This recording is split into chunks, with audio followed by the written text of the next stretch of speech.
What is going on, ladies and gentlemen? Welcome to yet another episode of the All Pro JAFFOs. First one of the new year, episode 240 on this day, January 5th, 2024.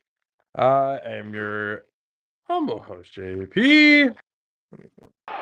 Hey, yo. Load forever. Yep. With me, as always, the greatest DJ in the entire world, Mr. DJ Bad Sticks. What up? Joining us in a minute because he just got. Looks like he's going to be getting back from work soon. The 610 Beast from the Southeast, Mr. Country Cat. I ain't scared of you, motherfucker. And can you reply to him? Don't worry about it. I already have it. Okay. Just to let him know that for the artist of the week thing, I already I made one just in case he wasn't able to get Okay.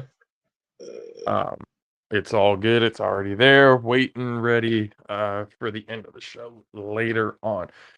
Now, ladies and gentlemen, once again, appreciate you guys for joining us on this Friday evening. We got a lot to talk about today, but first we want to jump right into something with partners of ours, the A7FL.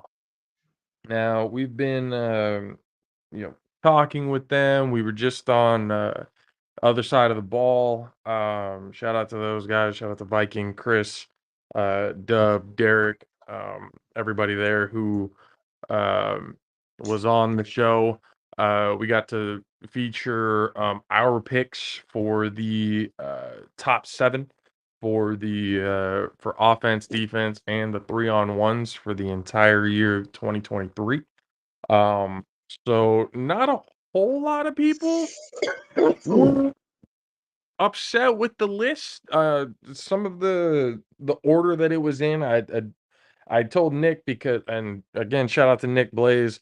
I told him that when I sent, or the certain order, but when I sent it in, I think I fucked up in which way I sent it to him. But overall, not too many complaints. Not anybody really saying, "Oh, this shouldn't have been on the list. This should have been, this, and that." Everyone seemed to be pretty happy with it, which in turn made us pretty happy in the long run for the choices and stuff that we made. So we appreciate the other side of the ball, A7FL and A7FL Nevada, for allowing us to be on the show with them on Wednesday for that year in recap show. And to get further into it, I needed to call a friend to talk about what's going on in the Fault Brawl right now. And y'all know him as one of the voices of the A7FL. And let's just be honest, a great JAFFO family member. Ladies and gentlemen, you guys know him, and he's back. Please welcome It's Corey. Oh, shit. What up, Corey? Mr. Corey Hammond. What's up, Corey? Going on, Jaffo Army? It's been too long, guys. Happy New Year. Happy New Year. Happy New Year, sir. Hope you had a great holiday with the family, and we heard on the show that another little Hammond coming soon. So I'll ask you guys this, because I'm coming up on 4 sons now. Best quarterback name of the bunch: Brady Hammond, Jackson Hammond, or JJ Hammond. Okay. Deacon Hammond, or DJ Hammond, or Hudson Hammond, and his middle name we were gonna go with an H, and it would be Triple H. But then my wife, you got to go to Triple H. That would have been great. Yeah. It's not. It was gonna be Hudson Harrison, and then it would be 3 H's. And I'm not. I'm no wrestling fan. No disrespect to my guy Matt Ryan. Shout outs to the voice of the A7FL. And also shout outs to Big Rob in no specific reason, but that's my guy. But yeah, my wife likes Briggs as a middle name for the newest youngster. Briggs, that's a good one. As a middle name. So I mean, it's not going to be HB Briggs, but Jackson John is JJ, or Jackson, I think is cool. And then Deacon is my little 3-year-old. Hopefully he's falling asleep. He doesn't come out here and join the show. But just quick poll: which do you think is the best quarterback name of the bunch? I think Brady and JJ is up there. Deacon sounds like he's going to be a defensive end. Oh yeah, Demon Deacon. I was thinking, with Deacon, the move might be Wake Forest. That's not the specific plan. And who knows? Who knows if the ACC even exists? Wake Forest might be in the actually goes to school conference by then, and it'll be like Ivy League schools and Duke and shit. Mm-hmm. But first of all, been paying attention. You guys you're killing it. Appreciate I it. know I'm the secondary guest, so I apologize that I have to take up so much of your airtime. But how have you guys been? What have you guys been up to other than watching the Buccaneers and my guy Baker Mayfield? I'm not even. I've already gotten rid of the button. Yeah, he had to retire that. Win less, same amount of touchdowns as a certain Patrick Mahomes, or as people call him when he's not, out of this world crazy. He's not by far in a way the best quarterback, throwing 50 touchdowns. Kermit the Frog. Yeah. And it looks like Sam Darnold, isn't he starting this weekend? Yeah, but it's not due to injury or anything like that. No, so I know. That's fine. I was freaking out earlier in the season because of that prediction that you made. So yeah, I was a little bit wrong on that. And let's give a quick shout out to Brock Purdy, because even though he threw 4 interceptions against the Ravens, he wouldn't be the only. If not that saying that this is his trajectory, he wouldn't be the only Hall of Fame quarterback to have ever done that if he ends up, playing as well as he has this season, the rest of his career. But man, going from, having people say, oh, well, he's just a dink and dunk guy. Well, yeah, he stretches the field pretty well. You got to give shout outs to an MVP candidate. But we can get into that a little bit later. I think there's a more pressing football league that we should talk about. And right on cue, the A7FL Fall Brawl has been going on. For those of you who haven't been paying attention, week 4 comes up this weekend on Sunday. What people do need to realize and understand about it, and I got the list right here. It's going to cover up Corey just a little bit for now, but yeah, there we go. Right now, the Sick With It are in the number 1 spot. The Insomniacs at 2, the Outlaws at 3, the Alliance at 4, the Alienators at 5, the OTT at 6, and the Hunters there at 7. Only the top 4 teams will advance to the playoff that begins on the 28th. 3 wins will clinch with this 7-team round robin. The Alienators or the OTT will have their next bye depending on the outcome of this game. The highest seed without previous bye is going to get the bye. There's a lot going on here. With the OTT wins, they go to 2-2. If they win by more than 22, then the Alienators, or if they win by 22 or more, then the Alienators win. Then they overtake Alliance and the Alienators. I wrote that up weird. With the Alienators being 34 points behind the Alliance, if they both win, Alienators need to win by 34 plus. And then Derek had here X equals whatever the Alliance wins by +1 to overtake them. The Alliance control their own destiny, win and stay alive, but they have to win at by the same that the Alienators win, or up to 34 or less. And then the Alliance win by 33 or more, they move into third place. Before I get into more of that, Corey, from what you've been seeing on the Fall Brawl and everything like that lately, what are some things that have been standing out to you? Well, I think to start at the top, there's the two top teams I think are going to be the favorites to win the entire fall tournament, and we could see a surprise. And I think what you see from a team like the Alliance or the Outlaws or even the Alienators is that they're newer to each other, so they're kind of finding who they are in these first 3 weeks of the fall, which I think it actually was set up interestingly with the break for Christmas and New Year, because that first 3 weeks was almost like, not the preseason, but it was the pre-run to what would be the postseason. We were talking NFL before.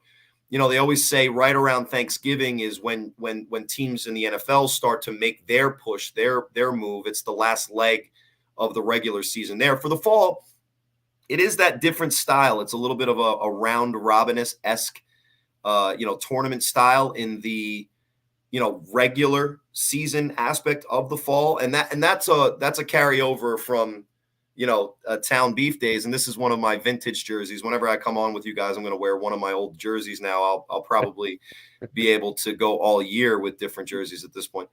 But to start at the top, stick with it. Insomniacs. Insomniacs are the defending champs of the entire league, right? So we expected them to not only return a lot of their players and, keep with that momentum, we obviously expected them to beat teams like the teams that they've had in front of them. And shout outs to them beating the Outlaws, which was a tough win. And they took care of business there. But the one thing I've seen from the Insomniacs, which is interesting, is they're treating the fall like many of the Jersey teams and the Maryland teams would treat fall. They're using this as an opportunity to get a look at newer players, not backups. I mean, they don't want me to call them a super team, but they had a lot of depth last year, so they're giving those other guys more opportunities. You haven't seen as much of guys like, for instance, Davik Clark and Danye Lyons, who are in the AFFL. They're playing professional flag right now for the Vegas squad. They made the team, so it just shows the kind of talent that they have and that our league has. But you also get to see, new guys that were on other teams before and see how they fit with the Insomniacs. And one of the guys that's really interesting is Zach Luciano, who was a quarterback last year that stepped in for Darnell Richardson at times for the Kryptonite. I call him Lex Luthor for the Kryptonite. He plays for the Outlaws now. That's a whole nother thing. We'll get into that later. But we saw him kind of step into quarterback. And, if you listen to the 3-on-1, and shout outs to Matt Ryan, Rob Fabian, and myself in 3-on-1, you can check out our podcast on the a7fl.tv or YouTube channel. Still, they're still up. And we are, hinting at coming back soon with some fresh episodes as well. But if you listen to us, we gave the backup quarterback for the Insomniacs, Quincy Burtz, a lot of flack. And he got a chance to be the main guy at quarterback for the Insomniacs, his team. Still a lot of talent, a lot of good offensive line play. They have two of the best running backs in Vegas. They probably have the best running back currently in the league in RTC. Devontae Carter's come back with a vengeance. 1K Tay, as I've dubbed him. And Bert's got a chance at quarterback. Now, he is a better kicker and defensive interception in the chip specialist, as we saw when he got his opportunity at the quarterback position. He was ineffective. But they got Zach Luciano from the Kryptonite. So that's something that's interesting to see the Insomniacs. But I think what's even more interesting is what Sickwit's doing. They're not changing quarterbacks. It's Jeremy Geary, their main quarterback, and has been their fall quarterback. You see Lavish T is back in action, and unfortunately he was missing in that championship game for the Vegas championship in the spring last year. You see that they've added a couple of pieces both on defense and on offense to kind of try to bridge the gap between the Insomniacs and themselves. And I think one of the biggest factors in A7FL is the revenge and the motivation factor. Look at all of the previous champions in our league. Even if you go back to last year, a lot of people would say that that Insomniacs team is that Insomniacs team. But when the Vegas champs came out and played BIC and got absolutely smoked. No disrespect to the Vegas guys or Derek Duncan, but as much as they want to, maybe talk about how that game, the Force versus BIC, was closer than it seemed, it was actually worse than it seemed, to the effect that at halftime there was 0 points on the board, and Ashanti Worthy did that, return where everybody came off the sideline and did the little kicky dance. And then later in that game is when Kason Campbell had the famous huss and damn, and some poor man's ACL was torn for all to see, and it went so viral that Mike Tomlin started talking about the A7FL. That Mike Tomlin, again, a winning head coach in the NFL with what? Kenny Pickett as his quarterback sometimes. Mitch Trubisky as his quarterback sometimes. So Mason Rudolph now.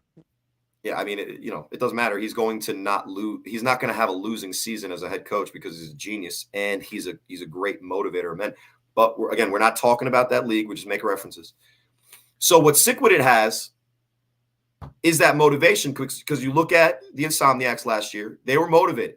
They combined the two teams from the fall, in my opinion, to create a super team, in my opinion. They're going to be mad at that, and that's why I said it. So you're welcome, Vegas. But that's a response to that forced loss. The previous year, who was the champions? BIC. That was a response to getting beat 3 times by the U the previous year. And then you look at the U. They created that team that went back to back to back after losing to a Pennsylvania Immortals team in the championship. And that Pennsylvania Immortals team that won that championship that year had lost to those New Jersey and Baltimore teams in back-to-back.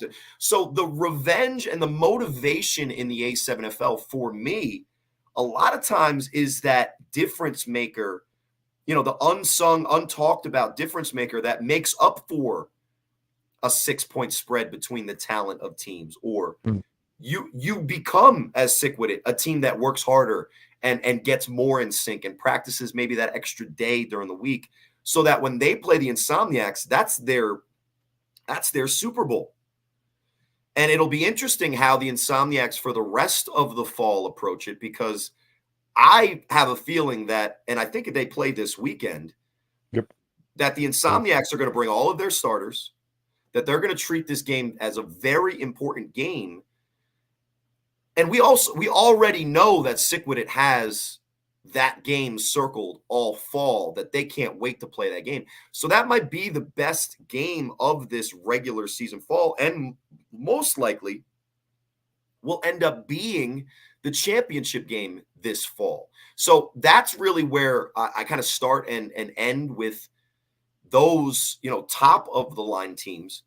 But maybe just as interesting as we head into the spring, which is not that far away, gentlemen, right? We're close to like 100 days. It's probably like 115, 120, 125. Yep. I mean, Donald Trump's probably going to have 3 convictions by then, but we're relatively close to that opening, you guys are all from California. I could say you got it doesn't matter even if you guys are Trump people. Your electoral college votes are going to go to whoever the Democrat is, even if he's not alive at that point. It's an election year. You're going to get some hot takes, some hot political takes from Corey Hammond, but it's almost as interesting to me that 3, 4, 5, and 6 because look, nobody's going to expect OTT to really be that team. They beat the Hunters, and we'll see how they stack up. But who knows? I mean, we don't until we see it. We can make projections and we can talk about what we see and what I'm pretty sure I know.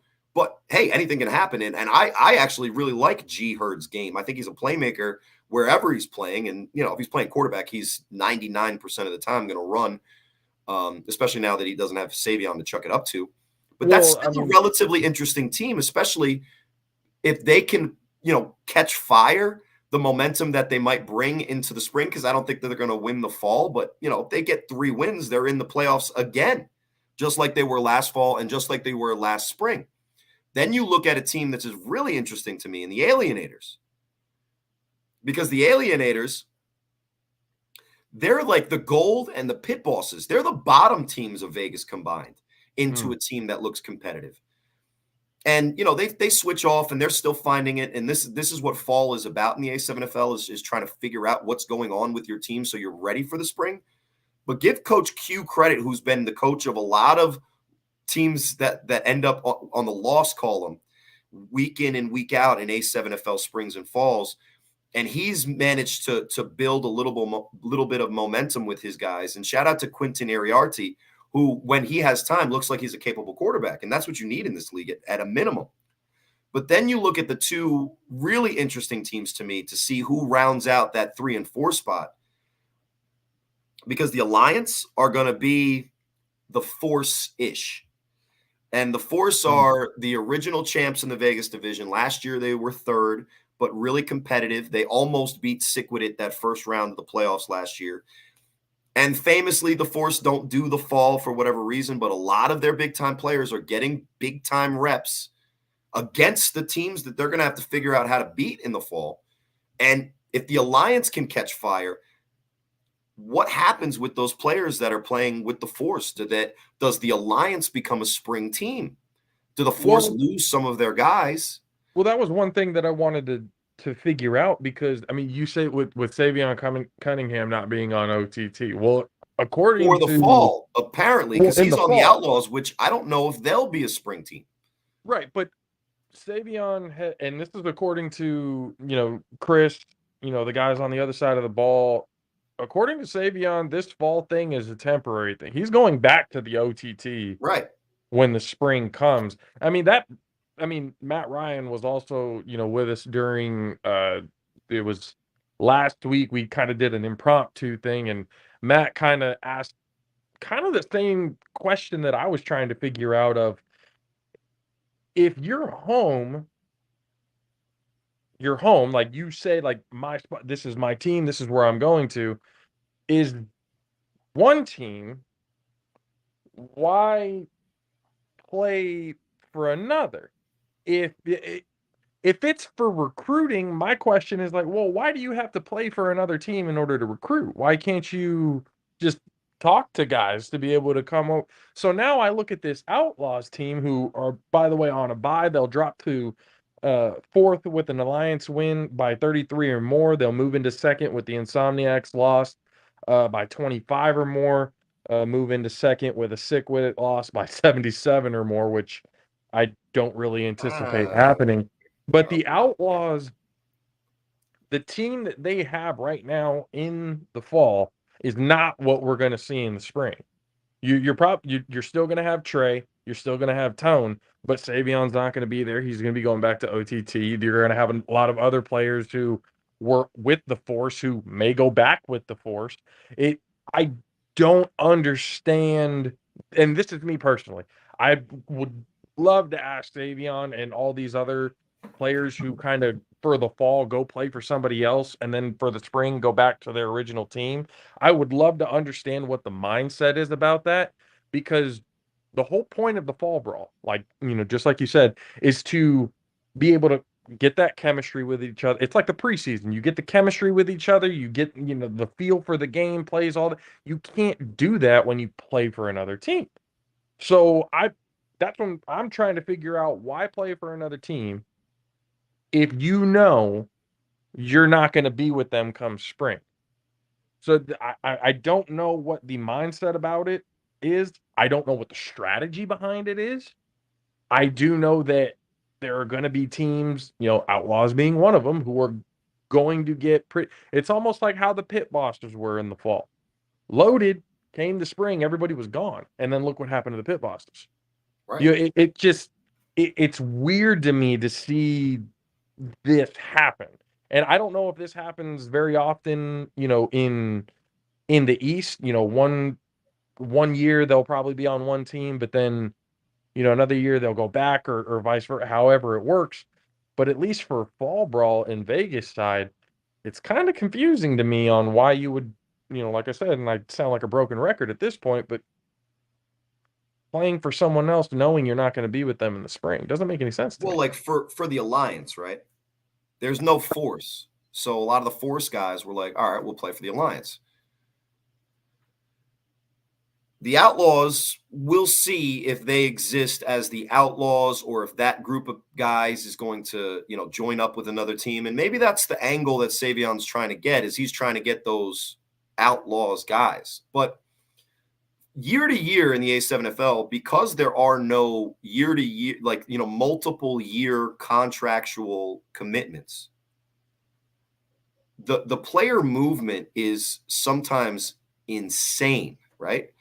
Yeah. Now, just like many leagues, once a couple dominoes fall, so for instance, in the free agency in New Jersey, wherever Quattrell Huffin, the MVP, says he's going, that's going to dictate where a lot of other guys choose to go, whether it's because now there's an open spot at the quarterback position for the Animals, somebody that wants to play quarterback like, Jay Rolla, from the Boston team, my backup on the Boston team, he wants to go with the Animals. He's a character, but if he goes there, for instance, whatever. But if he stays with the Animals, Huff, do people that say that they were going to go other places, do they come back?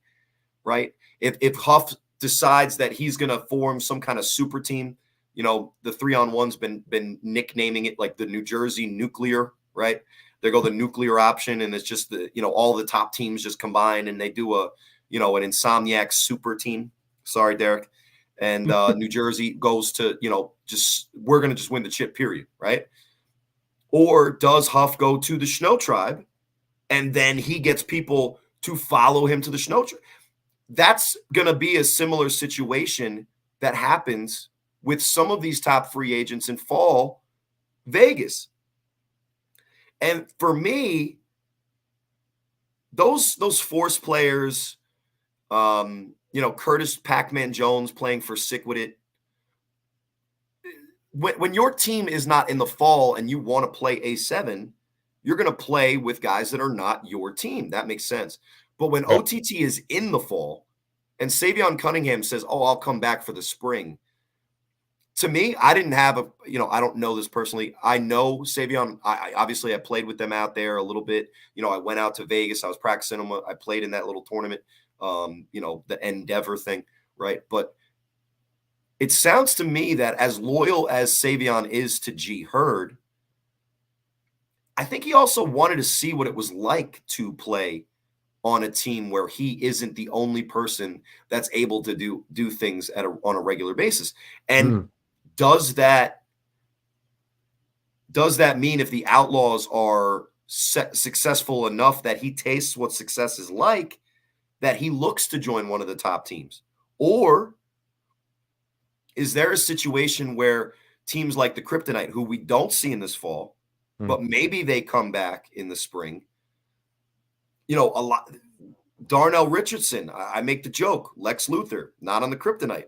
He's an outlaw, Red Dead Redemption character, Dutch Vanderland. If Dutch Vanderland, the quarterback, is throwing it to Savion and he's like, yeah, I really like playing with this guy, does that mean that OTT loses out Savion to a team like the Kryptonite? Or Do the Outlaws just say, look, we're not going to necessarily be a spring team with this brand. We'll join OTT. And then it's the opposite. It's Savion did do the job and he gets those big time names. So we'll see how it plays out. But I side with Matt because Rob and I have played a lot of falls. And the fall is for trying guys out and recruiting. Because when the top players take off on the fall, which it seems like some of them are, and shout outs to Bravado Anthony Wilkerson, who does not take off from either A, eating Chick-fil-A nuggets, or B, running people over like they've called him a bad name. And it's very rare that you have an A7 running back that's willing to take the punishment in fall and spring. Yep. But that just goes to show you the defensive commitment to physicality out in the Vegas division. Boom, roasted. But when the top players take off, it gives the other players some opportunities to show what they can do. And then that's an audition tape, right? Yeah. So we'll see how it shakes out. But to me, if I was G Herd, I would have done everything possible to get Savion Cunningham, A, continuing to play in my uniform with my team so that he wants to come back and he gets an idea of what's moving forward. And then B, they've been trotting out a bunch of different quarterbacks trying to figure out how they're going to solidify that the most important position on an A7FL roster. And how could you really do that without giving those guys the option to throw to one of the most dangerous open field weapons in the league? Yeah. And, I've been watching the tape and OTT got their win against the Hunters. But the number 12 kid, effective at times, he clearly isn't comfortable with the way that the game goes by.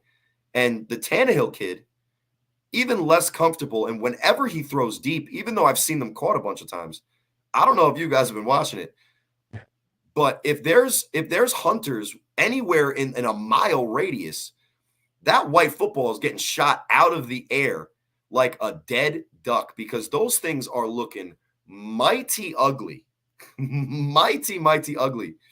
And you can see that Tannehill's obviously played quarterback before. It's not Ryan Tannehill, by the way, Chris Farah. I think his name is Tyler Tannehill. But regardless, if you're Savion Cunningham and you're not suiting up for OTT when OTT is playing on a Sunday and you're wearing a different jersey, let's just hope for G Herd's sake. Because that's my guy. That his guy doesn't have too much fun playing with quarterbacks that can actually deliver accurate passes, because he's either going to bring them over to OTT and then we'll see what happens, or they're going to have a different returner, and he's not going to be returner of the year. That's for sure. The one guy that they brought out for the fall, not a replacement for Savion, obviously, because how can you really replace somebody like that? Can't.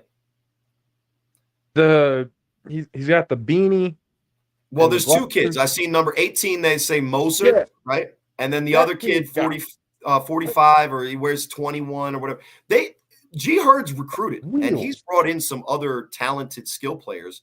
And it seems like he's got at least more depth in the thick boy area of his team, which is important. I don't think that they got a Nightmare X or a top of the line offensive lineman out there to solidify the blocking situation out there for sure. But I've seen good runs from running backs. I've seen open field moves from wide receivers.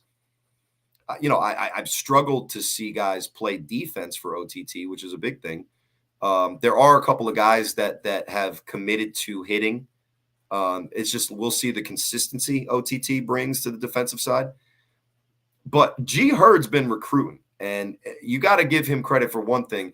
He is doing everything he can to build something organically, and I do admire that. But when in a fall and in last year's spring, because they've only existed for the two, you get to the playoffs both times, and you have an award winner both times, and it's Savion Cunningham. To lose him to one of the top echelon teams, it happens all the time in the A7 since the league was called Town Beef. That's just kind of the natural progression of things.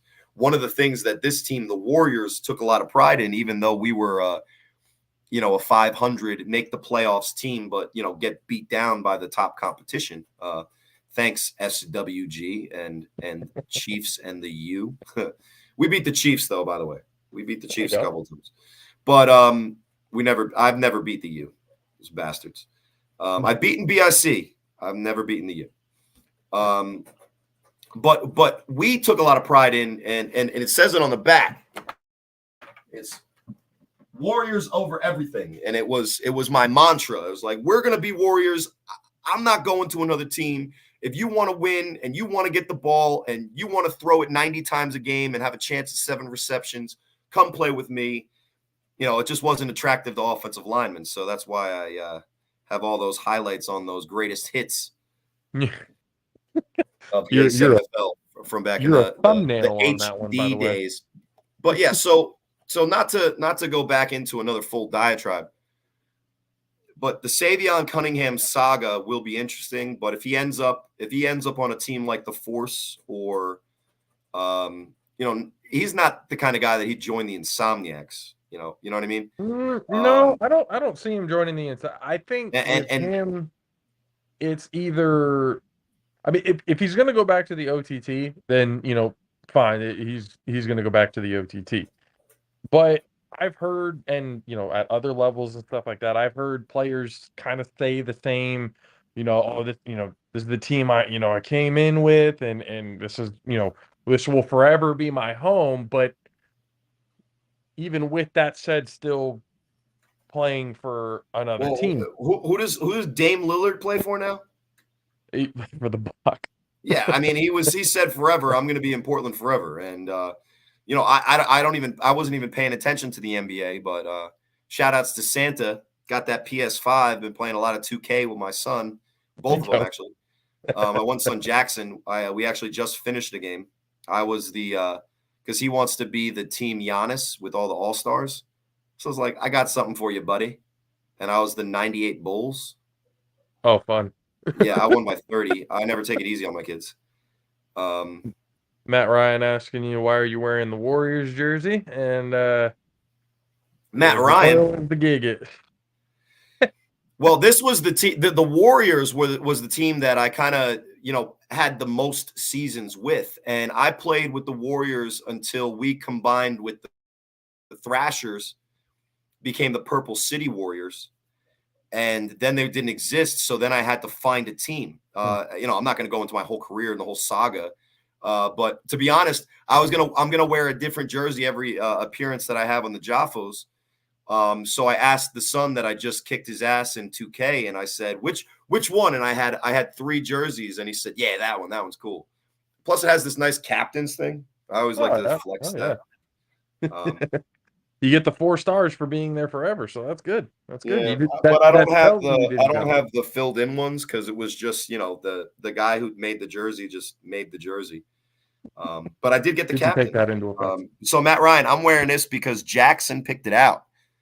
Out of this, the White Hawks and the baby blue OG BIC with the game tear in it. So it just goes to show you that my son as well is a Warriors fan, but he's talking about Steph Curry.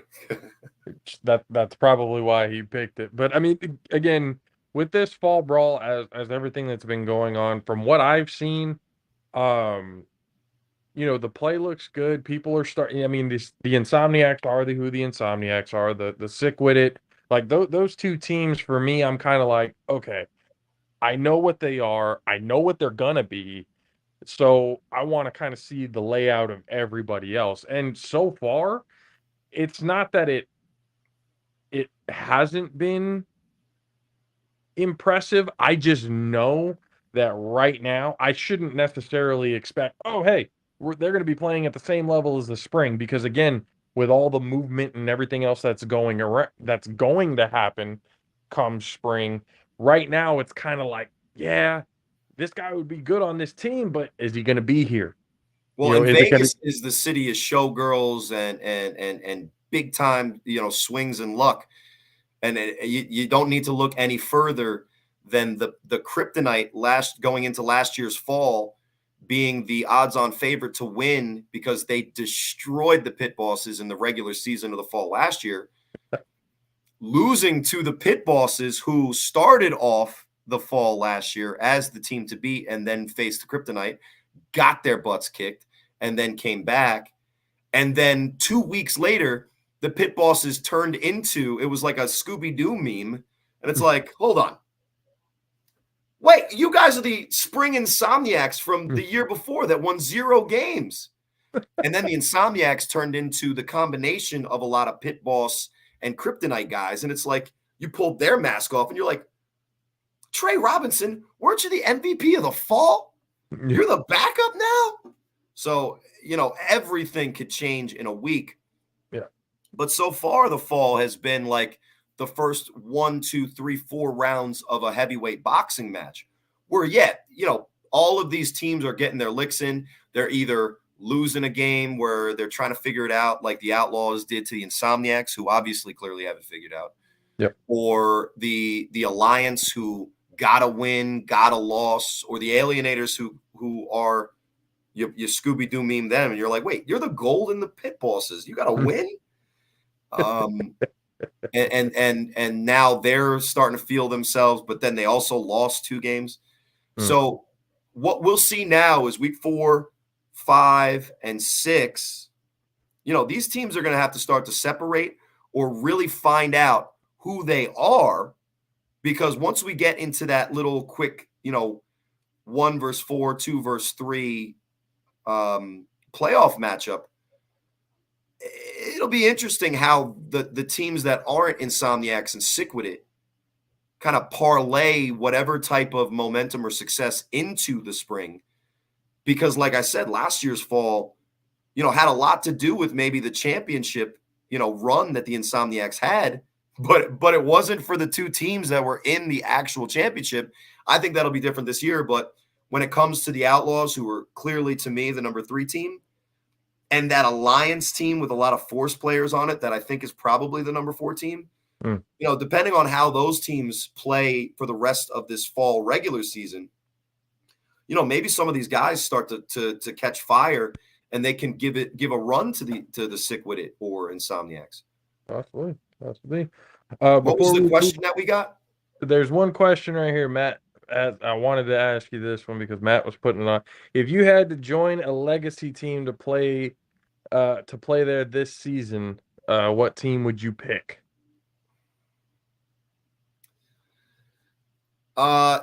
This isn't really where I'm going to go because obviously they don't need me. But I mean, in all reality, there's 2 places where I kind of wanted to play this year. But after the season, and I kind of started to figure out that Boston wasn't going to be around, I did put a couple of feelers out, and I called Ryan Shamar, and it was mostly a troll. But if you look at the U wide receivers, a couple of those guys, if not a lot of those guys, are my receiving core from my best year with BIC. So when you look at Smokey, if you ever Google Corey Hammond, the game, when I was player of the week, I meant Vegas, but go on. All right, so let's say this. If I was to play for a Vegas team, oh, man, I was actually thinking about this. I would love to play for a fully staffed Force team. Now, I think that their quarterback, Rock Briscoe, and myself are relatively similar. But I do like their offensive line and their running game. And they do have in Morales, I pronounced his name incorrectly, and Pac-Man Jones. They have some pretty big-time playmakers there. And if they had Voodoo Reek as a running back again this season, and that's up in the air, that would be interesting. But I also think that, since I already have the jersey, if I could get a full season with OTT and play some games that weren't against the literal all-stars, that was the team that I was playing is the all-stars. A lot of sick-witted guys, a lot of insomniacs guys. When I played against them, and I threw for 3 touchdowns that weekend. So I think that OTT, who wasn't even fully staffed there that weekend either, I think that would be a fun way to kind of do my Corey Hammond thing, which is take a team from point A to point B. But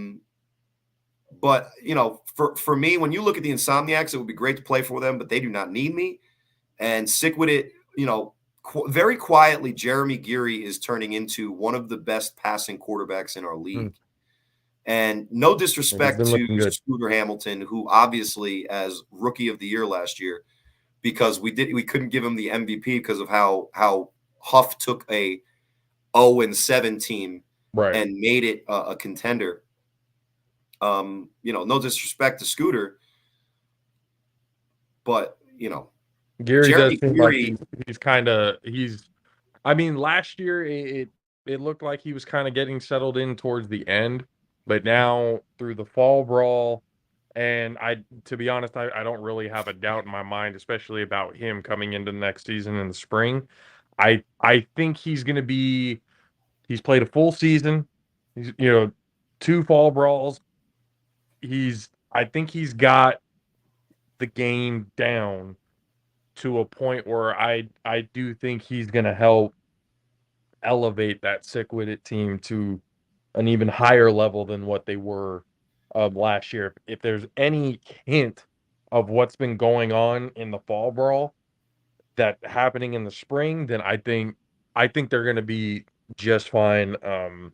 With him at the helm. I think that sick with it could be that team that nobody's really talking about, but they might end up being, because really they have one goal to start the season. And it's a very similar situation to the 2022 season, in which a really competitive, but just couldn't figure it out at the end, BIC team in 2021 lost to the U, lost to the U, lost to the U. If the motivation and that revenge factor is that big of a deal, it could make up some of the differences in the level of talent that are perception, really not necessarily reality. And if they can block the defensive line for the Insomniacs, which is a huge if, Jeremy Geary, I think, is starting to get a hang of this A7 style. And you even saw it in the championship game last year, is when the game started getting, kind of sketchy, he didn't crumble under the pressure. He actually raised his level. He started running a little bit more. He was going for big plays downfield. And with a wide receiver core with Betts, who gets very little attention out there, Darren Palmer, who is one of the better pure pass receivers in the league, and getting Lavish T back, who is just a big play waiting to happen, that's a dangerous team. And I really like it. So, again, to answer Matt's question, I think I'd like to give the Force a shot. But when he was playing around with that, I jokingly said the U because that would be fun, and then I could get that jersey. I don't have it. But what would be interesting is I would actually be relatively interested to see how many thousands of yards I could pass for in the Ohio division with the Chaos. And shout outs to my guys, Brent Smothers out there, and no disrespect to Keno Thomas. Excuse me. I said Geno, like it's freaking Geno Smith from West Virginia. To Keno Thomas, who played really good quarterback out there, but is a natural wide receiver. I think it'd be interesting to see, how easily I could torch some of those. I call them those guys in Ohio are going to take that a little seriously. I call them recycling, waste management employees, and truck drivers and shit. But I played in Boston. I've obviously, the former field in Baltimore is Corey Hammond Memorial Field because of what I did to them. Look at Brent Smothers, right? Yeah, exactly. Brett's in here looking at you talking shit. He's keeping receipts now. Oh, I said I wanted to see how many thousands of yards I could pass for in the division with his team. So he knows what I'm talking about. He knows what's up. And plus, if I played on his team, I wouldn't have to face the one relatively good corner from, famous ESPN high school, Bishop Eustace, Drizzy Pope. The fan vote for Defensive Player of the Year. Not the actual Defensive Player of the Year, because nobody cares what the fans say, really. What do the fans know? It's a popularity contest.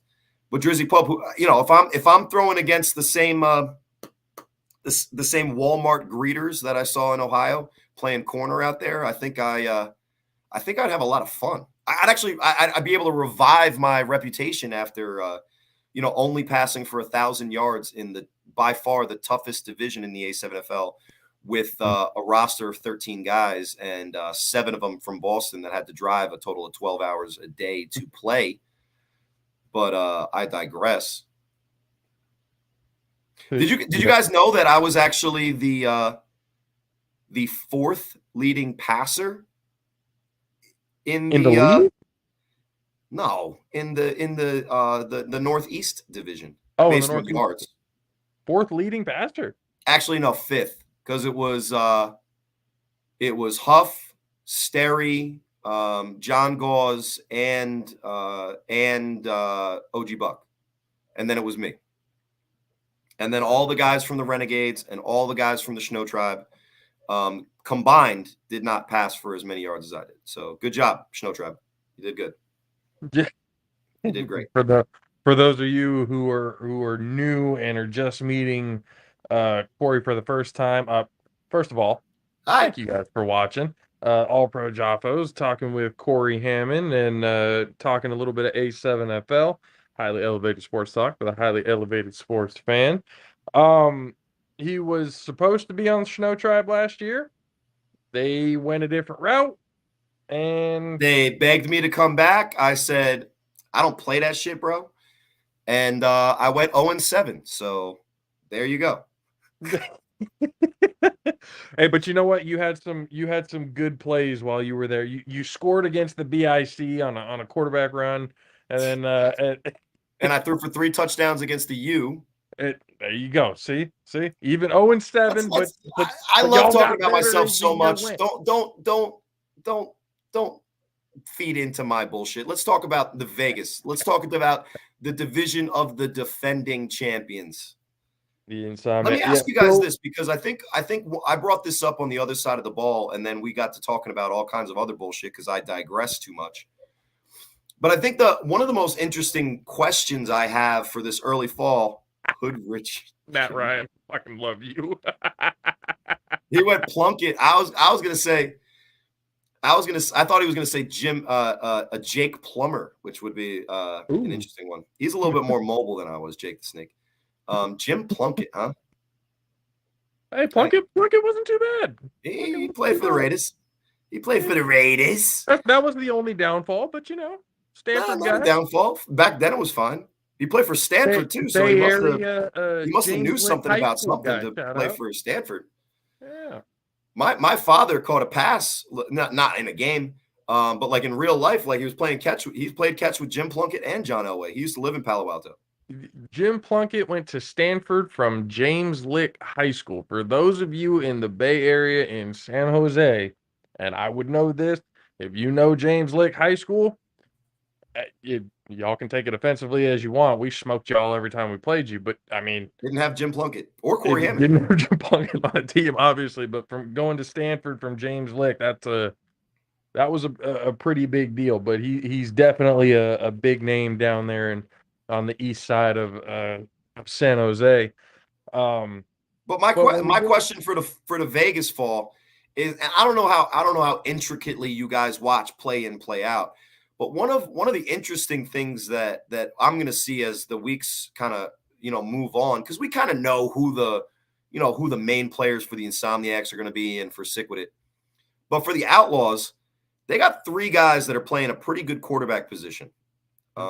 They got Trey Robinson, who I think, in the last year's fall, which was one of the greatest football games I witnessed in person, and that includes NFL, that includes college. I saw Rutgers upset a number 2 Louisville team. We stormed the field in person. I saw the Giants win a NFC Championship game 41-0 in person against the Vikings one time. Shout outs to Kerry Collins, sober Kerry, by the way. But Trey Robinson was a dominant force at the quarterback position for the Pit Bosses against the Kryptonite, and then kind of took more of a, kind of like a, not a backseat role, but a utility role with the Insomniacs last year. And he was still, very good, great player. But he's a quarterback for the Outlaws. They also have maybe one of the best pure throwers of the football, especially off balance. What's up, other side of the ball? Good evening, fellas. Good name of the show, so it probably includes all of those guys. So what's up, Chris, Bjorn? I know your name's not fucking Scott. Dub and Derek. What's up, guys? And Nick Blaze, by the way. Yeah, sure. And Matt Ryan, who's constantly helping them out. So why not? And JP. Hey, JP, you were on the show last night or the other night. Yeah. So on their show, and check their show out on Facebook, Vegas Hype Network, or however that plug goes. And Vegas Hype Media Network. Plug, so you figure it out. Check the show out. But Trey Robinson, Darnell Richardson, one of the better pure throwers of the football. There's a couple of things quarterback wise that I think Darnell Richardson needs to kind of prove, because when he was a Kryptonite quarterback in the fall, shared time with Scott Hamilton. So that's one of the best quarterbacks in the league. He was the guy, Darnell, and shared time. But in sharing time, some of the pressure is taken off because you're not the only guy responsible for the success of your team. Nope, on YouTube at Other Side of the Ball. See, thank you for helping us out. The more comments we get, the better. So if I keep calling out the other side of the ball and hating on them, comment right back. The JAFFOs need this. They're also on YouTube, by the way. Check them out. Yeah, Grenada Bros Productions. The Grenada Bros Productions, by the way. By the way, shout outs to Country K and DJ Madsticks, who I guess they're playing each other in Madden, because I've been talking for 99% of this episode. So love you guys. How's your Jets? How's your Jets doing, by the way, DJ Madsticks? I warned you. I warned you. I warned you. But I was like, you were like, fuck the Cowboys. I'm riding with the Jets. I'm a buy low. And I was like, don't do it to yourself.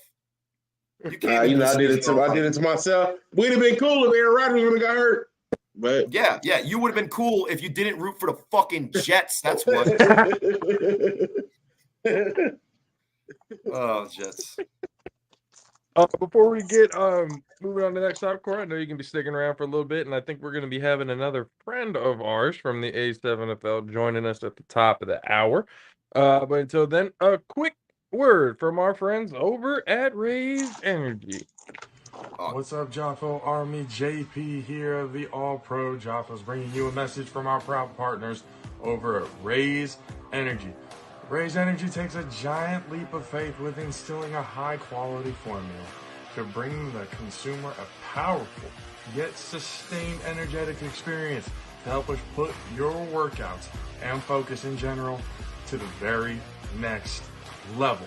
Perfect for anyone at any time. Raised Energy has become the most popular, the best rated energy drink on the market to date, with a phenomenal flavor profile that puts most of the competitors just downright to shame. Powered by the enhanced Refresh technology, Raised Energy delivers with a performance-enhancing energy drink profile that aids in the most often overlooked categories, which include targeted focus, enhanced recovery time, as glycogen becomes depleted, improve clean energy levels, boost in stamina and in hydration. Most importantly, each can of Raise has absolutely 0 calories, 0 sugar, 0 carbohydrates to give you a smarter and healthier option. You should not have to drink or settle for any other energy drink that contains more sugar and carbohydrates than you can count. Instead, opt for the smart choice with the #1 fan-voted energy drink on the planet with Raise Energy Drink.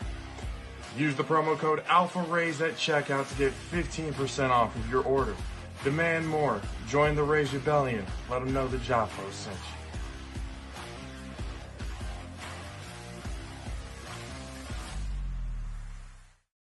Yes, ladies and gentlemen, you guys already know. Go to repsports.com, REPP sports.com. Use the promo code ALPHARAISE for 15% off your order. Coming right back. You know him. You love him. He's the voice of the A7FL. Ladies and gentlemen, please welcome to the broadcast, Mr. Matt Ryan. What's Corey! up, Matt? How's it going? Corey, we're back. Yes. Oh, come here, hug. Come on, hug. Oh. Oh, God. I haven't had attention in so long, and it's hurting. Look, That you're was very going strange the to watch. opposite way to hair. You're trying to catch up to the doc from Back to the Future where I was, and I went with the cute Matt Ryan look that you got in the middle of last year. So we're going opposite directions hair wise. But did you guys see the Matt Ryan Funko Pop that dropped? You know what? I was a little jealous. I'm not gonna lie. I'm not gonna lie. Get it Look up at there. him. Move Love it to him. your left. Look at There you that. go. That is immortalized forever in the history of humanity. In 1,000 years or 13 months if Trump wins, when the apocalypse happens and everything goes to crap, later civilizations will find that piece of plastic and be like, this was one of the great men of this civilization. If that's the case. It's me and Ursula from Little Mermaid, just right there. 1 to 1. There you go. 1 to 1. Me, Churchill, Ursula from Little Mermaid, and Ronnie Lott's cousin. There you go. Matt, Yes. being probably one of the main people that we like to talk to when it comes to the A7 throughout this fall brawl and everything so far, we got a little bit of what Corey, or a lot of it of what Corey had to had to say about it.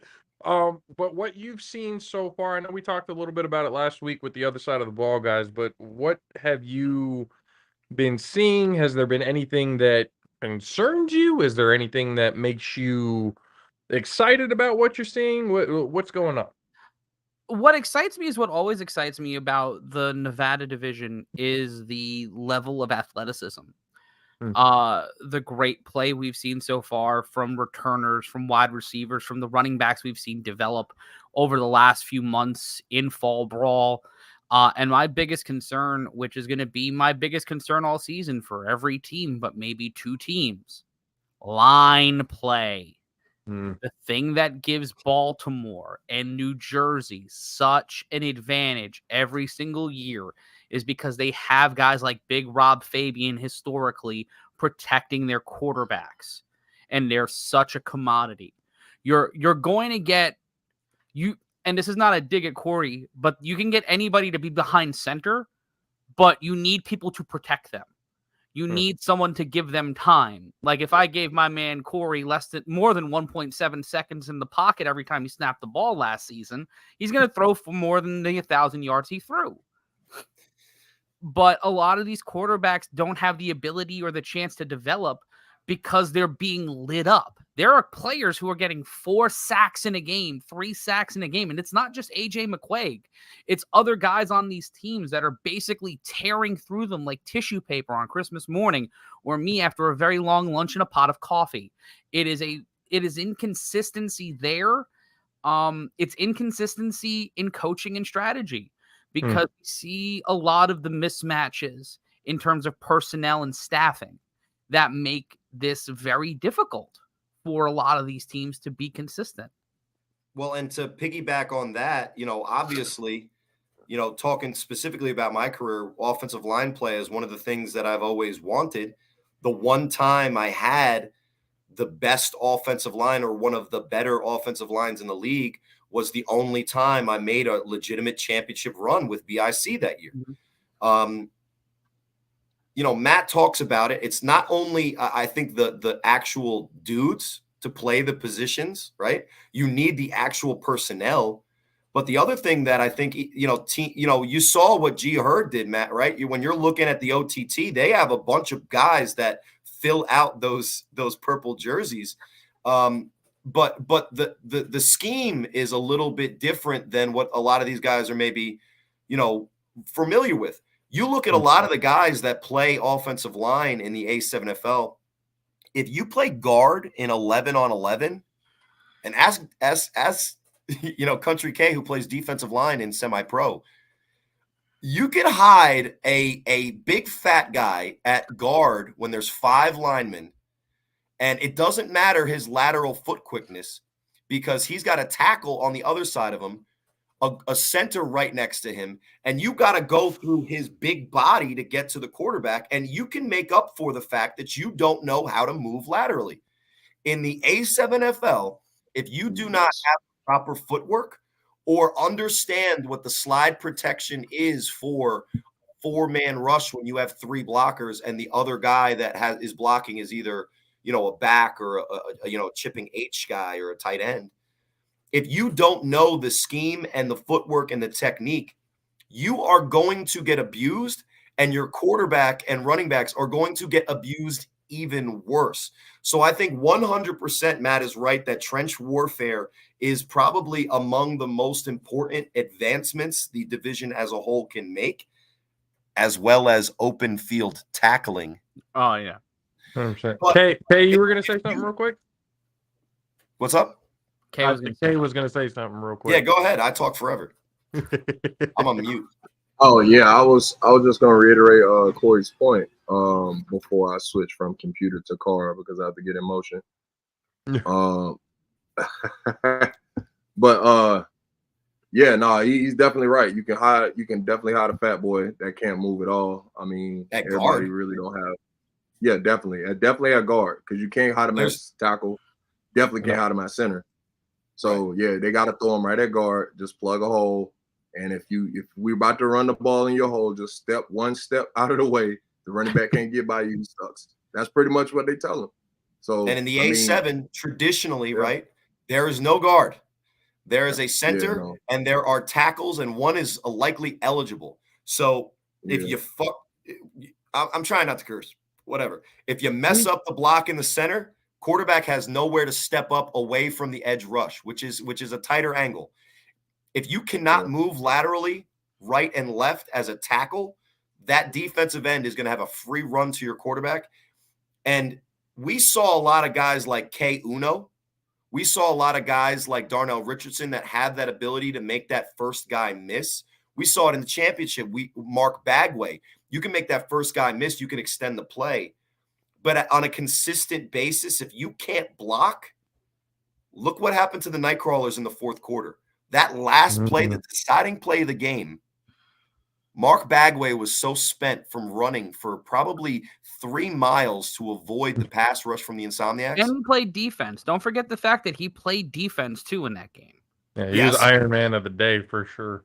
And he also would get, 60 yards rushing on an 18-yard run play easily because he's that level of athlete. But even that level of athlete without blocking is going to have some kind of little chink in the armor exposed. And the only thing that Mark Bagway couldn't do was run a marathon in 4 hours. So he ran probably a good 3 miles top speed, 4 hours. If we did the IBM thing, Matt, is that much of a hyperbole? I don't think so. No, I don't think it's hyperbolic at all. I think the issue in this league is always going to come down to the personnel and the way you recruit. Because if you look at some of the teams in the A7, and you can look at teams in the Northeast, you can take a look at teams in Florida, DC, in Nevada, Los Angeles. You need to be a Dabo Sweeney, Jim Harbaugh level recruiter. You need to be Mario Cristobal. You need to be any number. You need to be like you live in the SEC. You need to be at these games. You need to build these relationships. And that's what the BIC and the U have done. That's what the Watchmen have done in Baltimore to build, not to be hyperbolic, but dynasties in this league of the teams that are always going to be in the conversation. And remember last year how those three teams basically were in a suicide pool with each other and how the things broke out. What happens if that happens again this year? What happened? Well, he got in trouble for scouting. He didn't get in trouble for, the hamburger thing is fucking stupid and whatever. We don't have those rules here. If someone got reprimanded for buying someone a sandwich in this league, I would be fired, thrown out, and set on fire for the amount of food I have purchased for my crew in this league. But free Connor Stallions, I don't care. I want Washington to win for the sake of pure chaos. I don't care about college football. The NCAA could die in a fire for all I care. Penix Jr., I said, what in the beginning of the year, didn't I say Penix Jr. is one of the top QBs? Yes, you did. That's my guy. But to go back to real football, when you look at the way the league is structured this year, we're going to see a lot of these teams run into each other early. I think that we're going to see a lot of, you need to be resilient week over week. You can't, it's not fall brawl where you can take weeks off.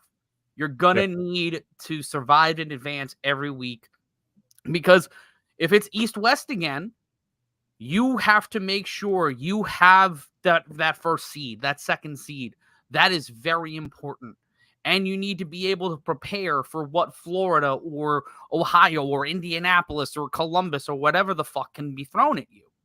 There's so many variables this season that could set up exactly what we saw in July or any number of things. This could be the year we see the BIC and the Insomniacs play. The BIC and the Nightcrawlers actually play in the playoffs. Those are the matchups I want to see in the playoffs. I don't want them in the regular season because to me, they don't matter. I look at it like the NCAA tournament in basketball, which is one of the few things they get right consistently. You play in your pool, or like football, you play in your division pool, you figure out who the best are, you put them in a tournament, and then you throw them at them. And when it comes to Indianapolis, the Octane are building. They're going to have a team ready for the season. I think they're going to be in the mix with Cincinnati and Columbus. I'm not necessarily sure.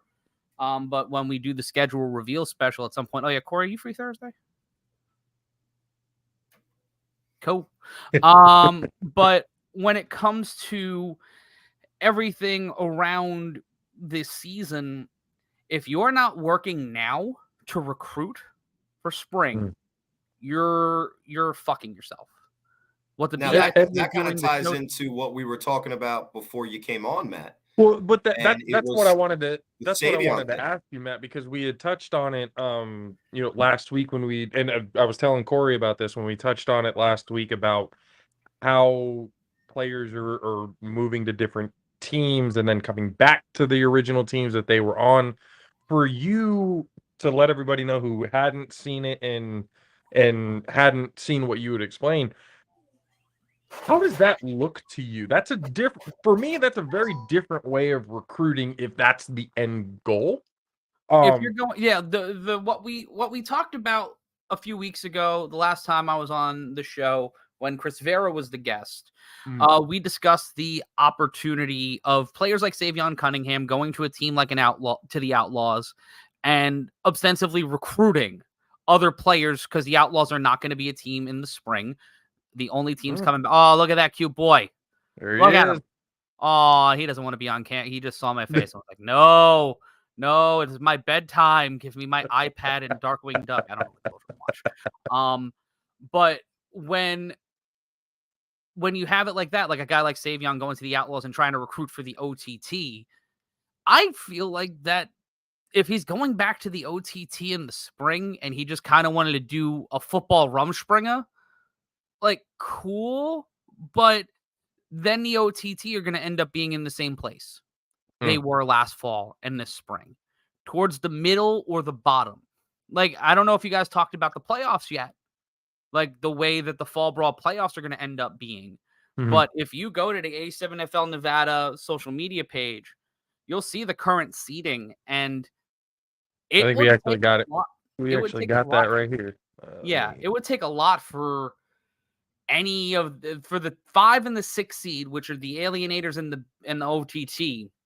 They need to win on Sunday to stay alive. This is a win or go home game for the Alienators and for the OTT.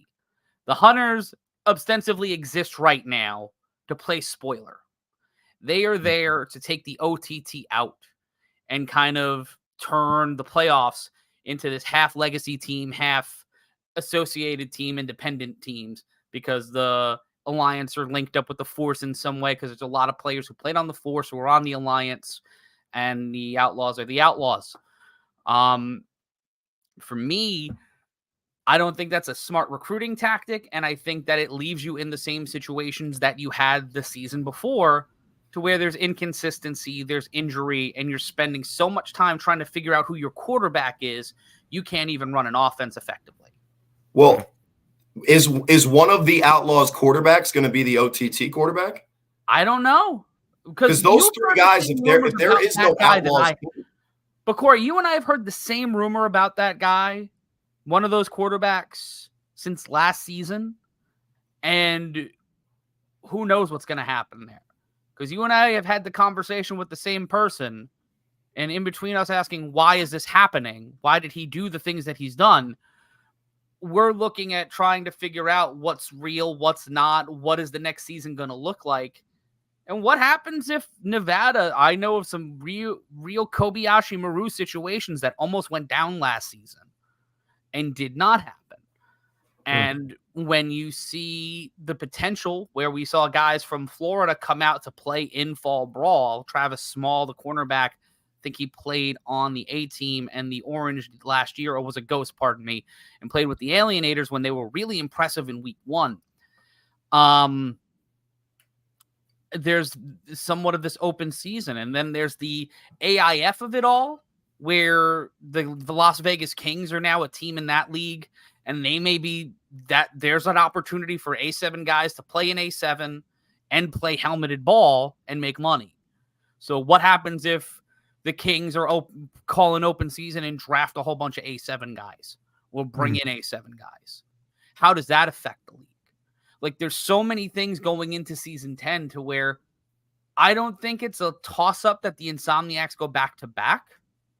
And I don't see a situation, except if the schedule sets it up the way it did last year for the BICU and the Watchmen. If we are in that suicide pact again, where they have to play each other within a small window, that's going to decide the season, and we may see the championship run back between Tampa and Las Vegas. Well, because if we're doing the quarterback carousel for Vegas, Matt, and we're talking about 3 guys on a team in the Outlaws that does not seem or does not appear to be a spring roster, you got to look and say Insomniacs have their guy, and maybe they have a couple, right? You know, we've already seen Scooter Hamilton split time with Darnell Richardson in the opposite way. Maybe we see Darnell Richardson as an Insomniac, and we got to make up some ridiculous name about how he stays up all night. You know, we'll get to that later. But then you have even another interesting one. I've seen some pretty effective play from Yodi Mack, and he's an OTT guy. And I don't know if he went over there with Savion to kind of, stay close or just get more reps, even though it's a more crowded quarterback room over there, or if G Hurd was really trying to try these new guys out in Cunningham and whoever number 12 is. But to me, that's the interesting thing with those 3 quarterbacks: Trey Robinson, Darnell Richardson, Yodi Mack. If the Force quarterback is not going to be Rock Briscoe, who's coaching as the offensive coordinator, and they're going to go with D Fox, if Jeremy Geary looks like maybe one of the best quarterbacks in the league for Sick With It, if Scott Hamilton is not only a champion but a returning player of the year candidate at the quarterback position to the tune of 2,500 plus passing yards and 30 plus touchdowns, I think with 1 or maybe 2 interceptions, maybe one of the most efficient quarterback seasons that we've seen in his rookie season, again, against absolutely zero defense in the Vegas division. it looks to me that if you look, are the Alienators a spring roster, and are they okay with Quentin Ariarte as their main guy, or is it somebody else? Are the Force okay with D Fox, who was supposed to come into this fall and show how dominant he can be? And I don't know. I haven't seen it yet. Maybe I've seen flashes, but you see flashes from quarterbacks that fail all the time. So then, Matt, real quick with Matt? So for the East. Mm-hmm. Oh, I want to bring up something in the chat. The Outlaws. This hasn't been reported, I think, but Chris Wallace, not Mike Wallace. Chris Wallace, who coaches the Las Vegas Kings, is now the coach of the Outlaws. So that's not going to affect anything this Sunday because the Outlaws got the bye from being the highest seed without a bye as of yet. So it could be, we could see in week 5, because the way the schedule breaks down right now, if they're going to play the top seed that they haven't played yet, it would be sick with it. They'd play sick with it in week 5. So that could be a make or break game for them. There's so many scenarios here to where if the Alienators win and they get the bye, it would be they have to wait. They have to wait and see how other teams play and see if the Alliance get the win, if the Outlaws get the upset. Like, there's so many things where this could break, but the OTT and the Alienators need a win to stay alive on Sunday. But JP, back to you. I did want to give a little pushback to this. Hold on, Josh. Hold on. Huh? Before you go, hold on. I gotta get a pushback because Matt said a whole bunch of stuff the whole time he's been on. It's been great, but the one thing I gotta disagree with, Mario Cristobal sucks, bro. I'm not saying he's a good coach. I've been sitting here he's a good for 10 recruiter. minutes. If you look at his recruiting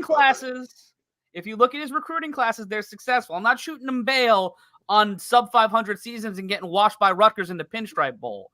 I'm saying the man can recruit. How it ends up on the field, I don't fucking know.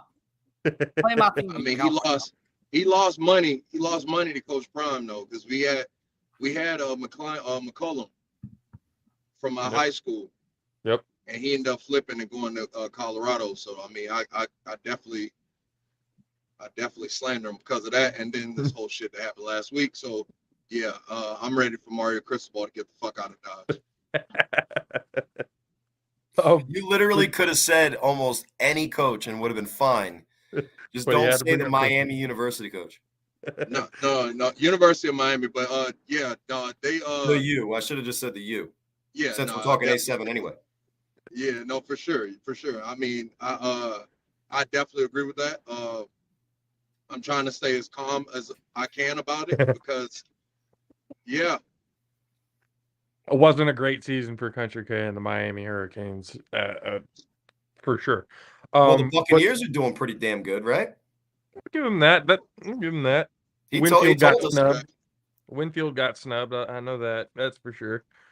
But to kind of go back to, like I said, I wanted to give a little pushback, but Scooter killed it against, the Chaos and the Nightcrawlers, which have great defense. First of all, Chaos, hold on. Sin City Chaos, okay defense, good defense, not great. Nightcrawlers, most of those guys were playing both ways. Yeah, Scooter both ways. They didn't have a whole lot of depth. There's no disrespect on his name. Yeah, there were factors. It's not the same. It's not the same. There were definitely factors in that. So I wanted to give a little, not to say that Scooter isn't good, but I was just saying his regular season numbers, which were gaudy, which were like, RuPaul drag race gaudy. It's because of the division that he played in, had a game in which it was 92-36. Yikes. So Matt, we're here. JAFFOs love us.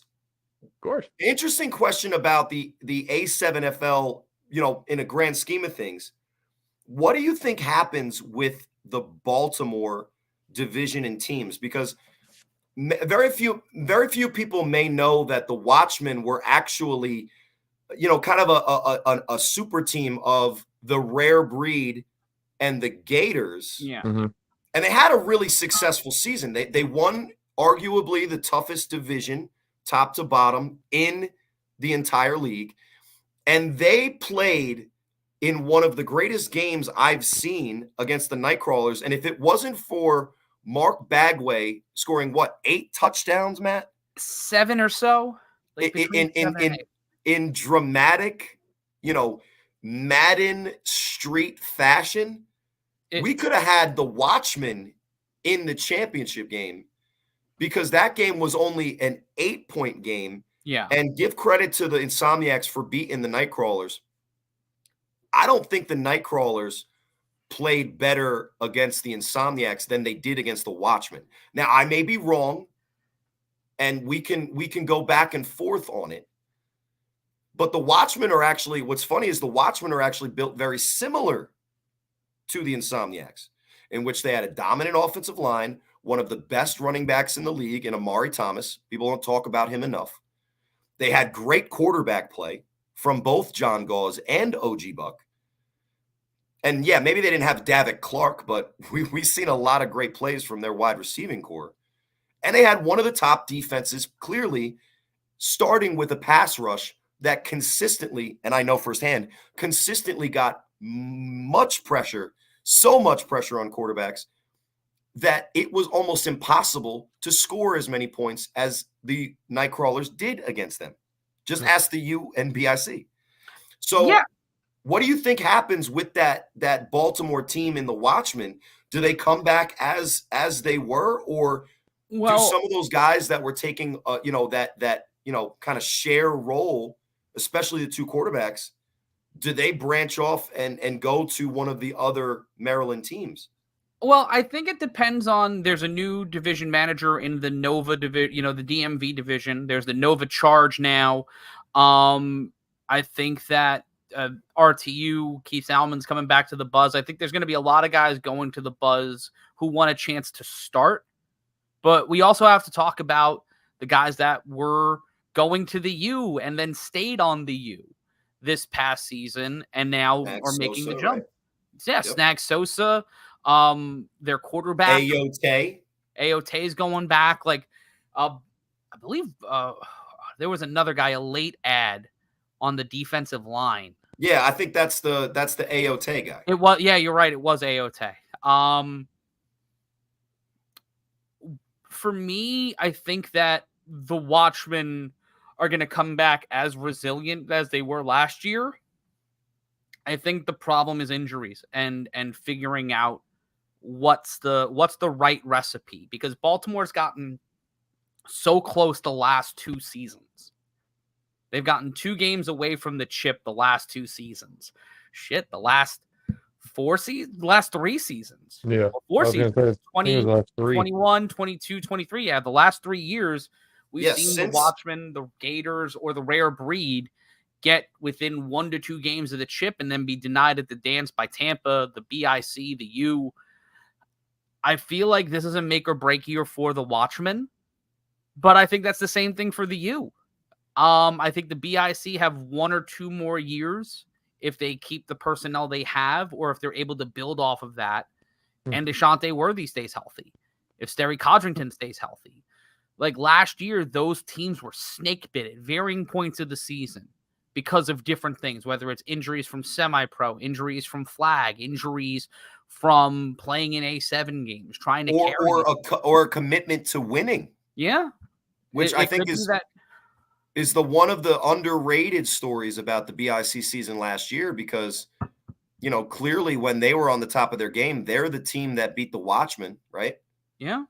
They're the team that, only lost to the U on miracle plays from Kareem Moon, who was one of the most clutch players in the history of our league. And it was because guys like Big Dippy and other offensive linemen didn't show up. So it was a Sterry Codrington with not a full set of cards in his deck. But that also kind of juxtapose that with the 2024 season. We're talking about the Insomniacs just like we were talking about BIC last year. Mm-hmm. Ask Rob Fabian.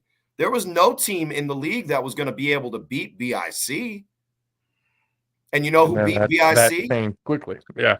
Ask That's Bane from the Christopher Nolan Batman trilogy. Victory has defeated you, Batman. Victory has defeated you, Batman. Here's a question I have for everybody. Is there an unbeatable team in the A7FL? I don't think so. I don't think that's possible because go ahead. I know we're going to jump into that one, but I need to get this ad real quick. Ladies and gentlemen, before we move on to the next topic, here's a quick message from our friends over at Bud Love. What if I told you that Bud gets better? Introducing Bud Love, the long-awaited herbal blend that's designed to be mixed with your favorite bud and enjoyed together, like the mixer in a cocktail. Bud Love is made from marshmallow leaf, an ancient medicinal herb, the mother cannabinoid, CBG, and rich natural flavors, including terpenes. Offering a wide variety of premium Herbal Plus mixers to complement your favorite strains. Why? Because every bud needs some love. Our carefully formulated blends improve your experience, complementing your favorite flower and bringing out its best qualities. Many bud lovers even report that it helps reduce unwanted side effects like worry, and instead creates a happy, zen feeling. Bud Love contains no cannabis or nicotine. It won't give you a buzz on its own, but when consumed together, it reduces the amount of bud needed to get the feeling you love, allowing your precious flower to last even longer. Bud Love is best enjoyed with your first bud of the day, carefully paired with your favorite strain. Choose from a variety of delicious flavors, ranging from classic to more fruity to natural, as well as tobacco flavored for those who enjoy a spliff. Mix Bud Love and flower in whatever amounts work best for you for a perfect buzz. Whether you're chilling with friends, attending a social event, or going for a hike, experiment and find your own love ratio. Bud Love's unique blends allow you to craft a happier, smoother, and more personalized experience. If you love Bud, then Bud Love is for you. Try it today and help us tell the world that Bud does in fact get better with Bud Love.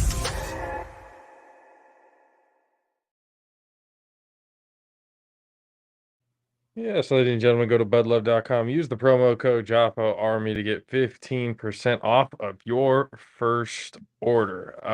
So Yeah, to listen, kind of if you're still reeling from all the Christmas presents that you bought for your 9,000 kids and you want to make that Reggie just either taste a little bit better or last a little bit longer, check out our friends at Bud Love. And you guys are our buds. has We Bud love you. Love been tried by the Phillip panel? Rivers. Sorry. I'm sorry, Phillip Rivers. Everybody's not like you guys. Has Bud Love been tried by the panel? Yes, or at least by myself. It has been, and for my brother as well. I took it to him when I visited him in Texas, but have tried it. Definitely something that I've never really experienced before, but it was tasty. It made me feel good, and I do highly recommend it for everybody. It is tremendous that we live in a world now where there's weed mixers. Like that's the future I want. I like flying cars is cool and shit, but like the working idea of it is very like how do you make There's that a couple of ways to get a flying car, kind of whether you want to either actually do the thing or you want to get the metaphorical flying car. You want to be a flying car? Check out some Bud Love. Jaffo Army 15% off. Yes, sir. But to get back to that question, Matt, is there any unbeatable team in the league? And to be honest, I don't think there is, at least right now. I don't know where Huff is going. I don't know where guys in Vegas are I mean, other than, Sick-Witted Insomniacs, I was telling Corey, we kind of already figured who they are and what they're going to be in the spring. But when it comes to the East and the Northeast, I mean, it's kind of hard not to say, BIC or the U or the Watchmen because, talking about legacy teams, those are, legacy teams out there in the Northeast. But when it comes to being unbeatable, for me, saying that anybody's going to be unbeatable is just jinxing them to get beat. And I don't necessarily know if I can put it on anybody just yet. That's like almost a mid-season, form thing. Yeah, or at least in my opinion, mid-season form to see who's, quote unquote unbeatable. But but when you look at as we build the top 10, top 7, what are we doing? 10 or 7 this year, Corey? Always 10. All right, we're gonna do the top. When we do the top 10, our first top 10 of the season, it'll be very interesting to see what the criteria becomes as the league grows, because you can argue at least 5 teams being in the top 5, but I think everyone's going to have a different argument of who number 1 should be. I think, the champions obviously get that because that's kind of been tradition, and unless they lose everybody on the team and they end up on the gold or something ridiculous, like that number. It's happened before. It has. We've seen it. That's how they became the champions this year. It's going to be very interesting to see how that plays out, because obviously everybody's going to get mad. I feel like, Corey, no one likes us anymore. Like the JAFFOs do, but like no one likes us. Yeah, I think if they don't like us, Matt, they really love to hate us. Fair. Which is a different version of right? It's because we're so talented and handsome. Well, it's also that we're so provocative. We're so provocative. We do our jobs well, so we get people talking. In our mid-30s who live in New Jersey, we shouldn't be provocative. That's the opposite of what we should be. We are, but like to answer your question, we were talking about the on paper BI. Wow, what's going on? Great. We were talking about the on paper BIC last year, and it's. Are you losing me or am I losing you? What's going on? Where is it? We seem to be losing you. Oh fuck! Welcome to the 3-on-1 podcast. My name is Matt Ryan. Sorry. Reflex. PTSD. What happened? You getting paid again, Ma? Well, I'm either just off the show or I'm carrying the show. So when we were talking about on paper BIC last year, Bob said that they weren't going to lose the game. They're unbeatable. Well, guess what? They Definitely were beatable to finish my announcing life partner's sentence there. To be honest, last season, all the preseason hype that kind of went around it, with Big Rob talking about it, looking at BIC, especially coming off a championship, that game against the Renegades told me almost immediately, ooh, okay. I feel like that's a little unfair, because at the start of the season, they had Corey Price, a quarterback, did the Renegades. Yep. They had Mike Liberty, and they also had Khalil Green, who are two of the most dangerous runners and multi-purpose players in the division. And also, they have the Haynes brothers on defense. If the Renegades are healthy and focused, they can be a problem. It's a matter of potential and enacting on that potential. That was a big step-up game for the Renegades, and then you saw they got hurt. They weren't able to be consistent. They lost sight of themselves, and they fell to the same fate that a lot of teams do in the league as you get longer and longer in the season. Yeah, it's but like watching that, I was still like, went from, and even with everybody watching that game, I was going, this is either one of those, it's just kind of a slow start, everyone's trying to get their wits about them type of game, or maybe they might not be as untouchable as we originally thought. And then as the year kind of went, I mean, obviously nobody other than the Insomniacs went undefeated. So it's kind of, it's one of the, I don't want to put an unbeatable tag on really anybody. Well, the other thing is it's climbing the mountain is obviously difficult to do.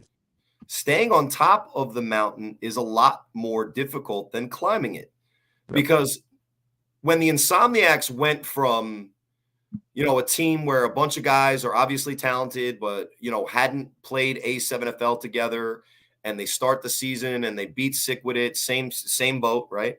And then they go on and then they get in a rhythm, get in the season. As much as the Insomniacs were the team to beat most of the season, it's not like they had a target on their back or teams with, a ton of malevolence in their want to beat you.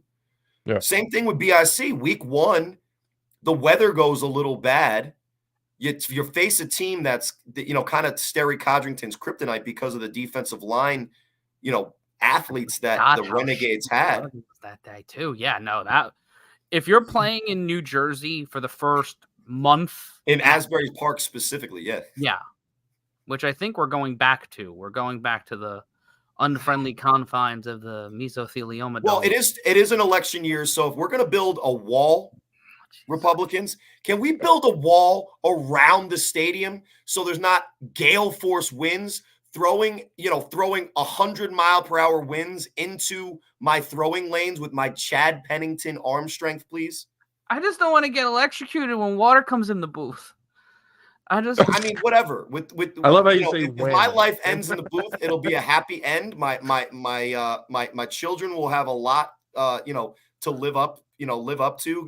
My oldest son might have to get a job, but if we can't build a wall, why do you live the life of an Irish novel? I just. What kind of Angela Ash's bullshit do you do? Like, you're one of my best friends, and I love you.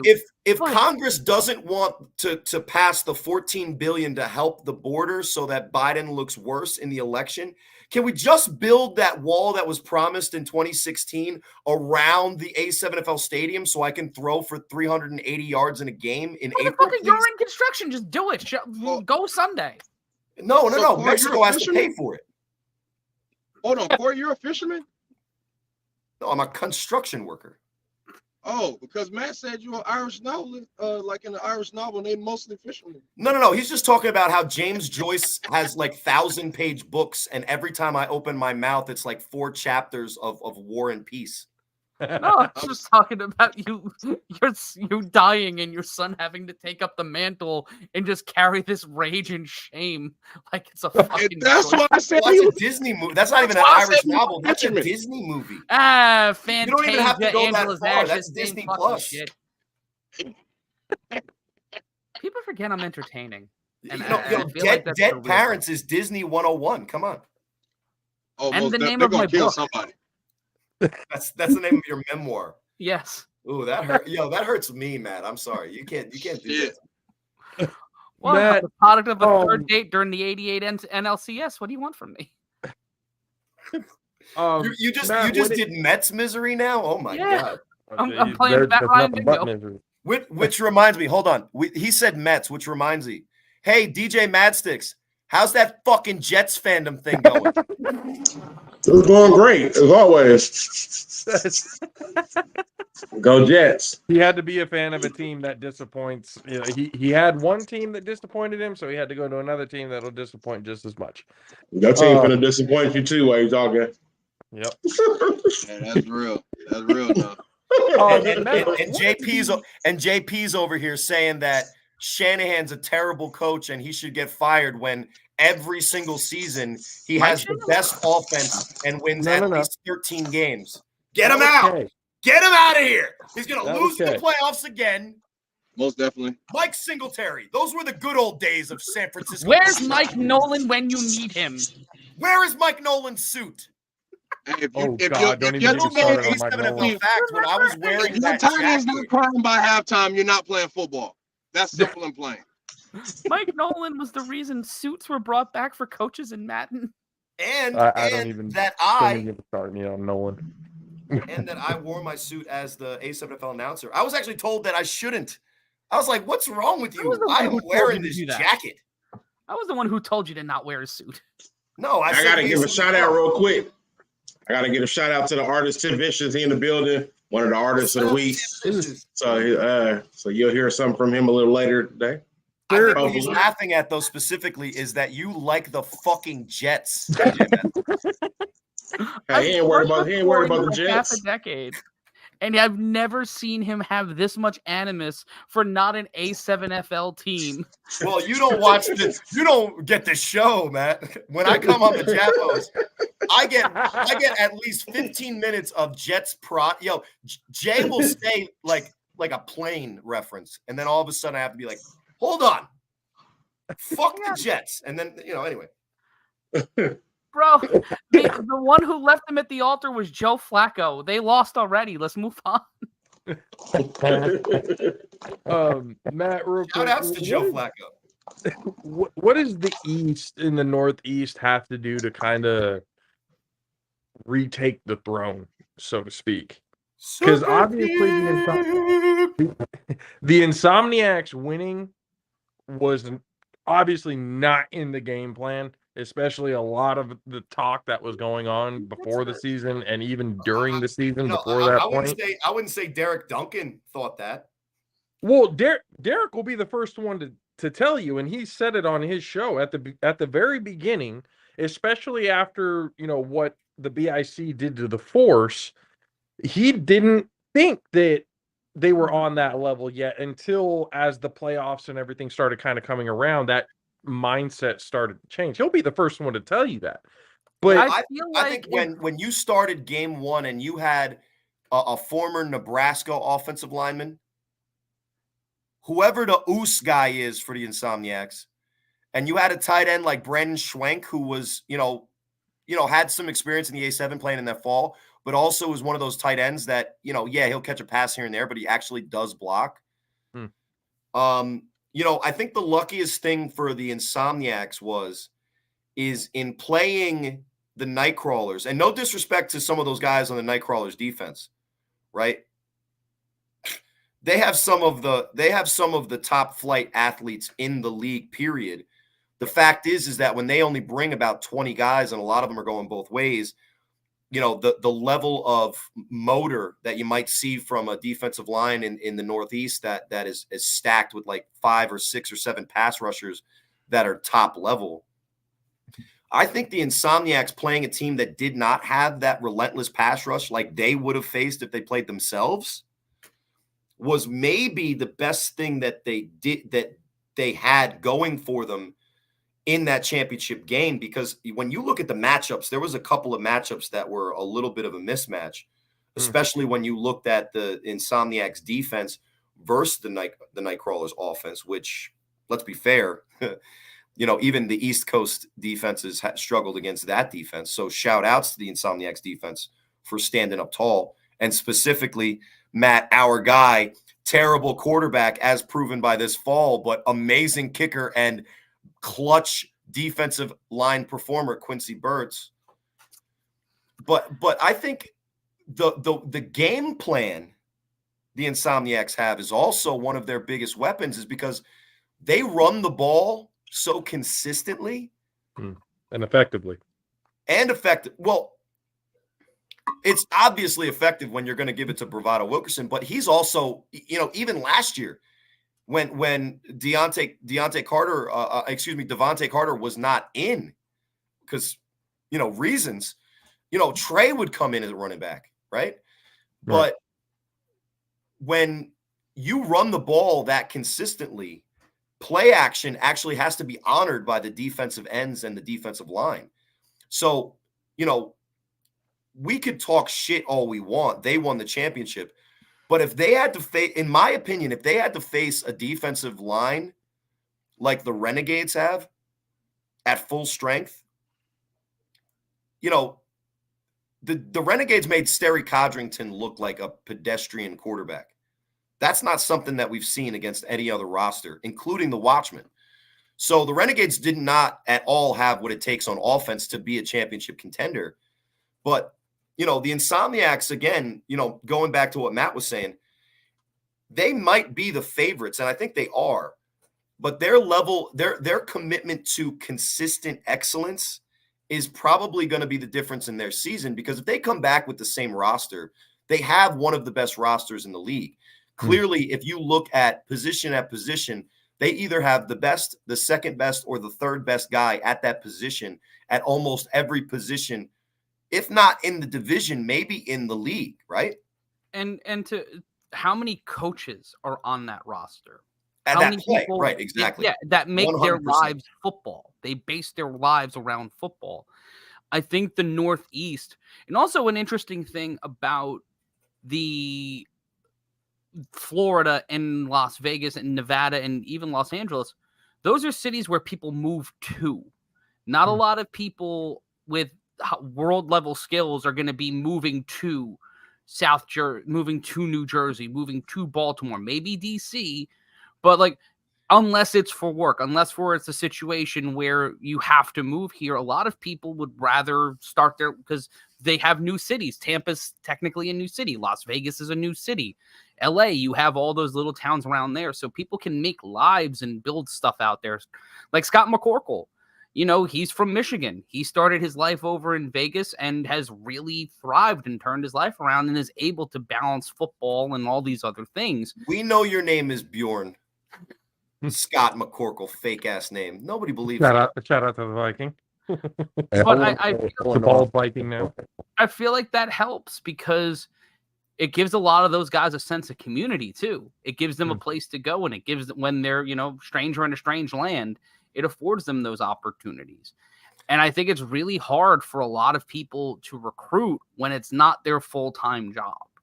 Like you need to have a group of people like Kenny Stansberry and Carl Meisner and Kay Wack. Like that is a group of people who go out and play flag with other people, have played semi-pro with other people, and are constantly recruiting. Yeah. Look what the Snow Tribe have been doing with their workouts. I know of a young, speedy wide receiver from North Jersey. I think his last name's Morgan. He was turning a lot of heads, and he might make the main roster. The Snow Tribe are one of the more interesting teams for me this coming season because what happens if Huff goes there? What happens if Trey Baskerville goes there? We see some of the people that turned them almost into a playoff team this year after making the playoffs in 22. They hit the schneid because they couldn't get a quarterback. I wonder why. And then, aside from almost getting me and Corey and Rob fired, have really... They weren't close. They weren't close. They thought they were close. Nobody listened to them.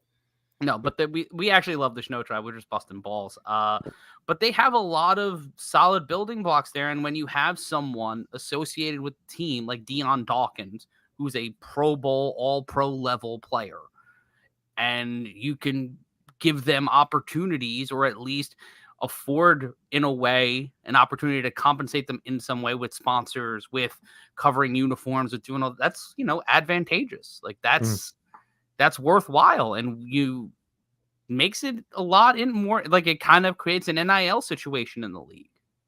Well, my thing for the Insomniacs, and I've kind of touched on it a couple of times, but I'd love to hear your take on it, Matt, because what we've seen in the A7FL is the revenge and the motivation factor is sometimes is a tangible thing that matters in this league. So when you look at the Insomniacs and you look at them as the kings of the castle right now, the team that I think, at least right away, looks to be their biggest threat is a team in Siquidit that is committed to, with the motivation of revenge. Maybe they have the extra want to that the winning, right? The Bane quote, victory has defeated you. If the Insomniacs don't come with the same want to as they did the first year, because you do in a league like this rest a little bit on your laurels because it's a constant grind. It's such a physical game. And I'm not saying that this is the case, but it is what we've seen, because when the U beat the BIC 3 times in 1 year, BIC had the motivation to come back and beat them. When the Watchmen had been losing to the U, they came back and they beat the Watchmen. So when you look at the U, when they lost to the Immortals, they retooled and they went on a run and they won 3 straight. So sometimes in the journey to winning a championship, having that tough loss in a tough spot to be that extra momentum in the offseason to lift more, to run more routes, to have more practices, to get on a better page, and have that extra fire to burn through some of the tough times. I think that I look at Jeremy Geary, a lavish T sick with it, It's late. That guy's got to go to bed. I don't know if you can hear me. That's what I'm about Lavish to Cheese, do. sick I with it. gotta wrap here. Yeah, sick with it, man. You know, for me, Matt, if I'm the Insomniacs, if I don't take them seriously in the fall, because you can't give them confidence, and especially in the spring when they face the first couple of times, you know, championship or bust is a great way to sound. But if you don't take care of your own division, it doesn't matter what you do or what your plans are for the national stage. Yep. And Matt, I just wanted, before we wrap up the A7FL talk and we let you guys go and stuff like that, I wanted to ask, because you brought up a point of places where people want to move and go to. With the expansion of the league, we've already seen somebody from the Northeast make the move to the West with Trey Robinson. Is there a possibility that we get more, as the years go on, we get more of the guys who are in the Northeast moving on to these other areas, therefore kind of balancing it out everywhere I else? think it's going to happen in the next 3 seasons, to be completely honest with you. Well, we've seen Wild can ball, Mark Cooper, Florida to Vegas. There's rumors that Milk is going to spoil in the flight over from Ohio to the pit bosses. You guys know Milk? Milk. Nope. Good. Matt knows Milk. I do. And on that note, Brent Smothers knows Milk. Brent, tell him in the comments who Milk is. Anyway, love you, Matt. Bad enough to where it got Matt Ryan to want to leave. All right, so Brent, I will never stop. Milk is milk. It's not vanilla. It's not Vic. There's nothing close to either of those things. There's no good taste. There's no good talent. There's no speed. It's just lefty. It's milk. And on that note, with especially with Brent, ladies and gentlemen of the JAFFO Army, talking A7FL with Corey Hammond. We just had Matt Ryan, who, based on Corey Hammond's comments, just had enough and had to leave. But Corey, Matt, you're still listening and stuff. Appreciate the hell out of you guys for hanging out and talking A7 with us. Hope to do it again soon, especially when the spring season comes around. And if you thought this was fun, it's because Matt, and especially me, and I apologize, guys, for 97% of your show being my voice and the air of oxygen turning to carbon dioxide. Stay tuned, because the 3-on-1 podcast is returning soon with a vengeance, and this is just a taste of what you'll get. And no, Janelle, nobody wants that milk. It's turned. The team that he was on got rid of him. So that's why he's got to go to Vegas to play on an 0-7 team. Yikes.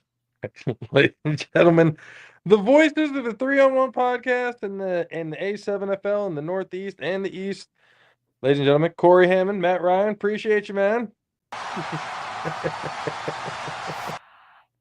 DJ Madsticks, the fucking Jets.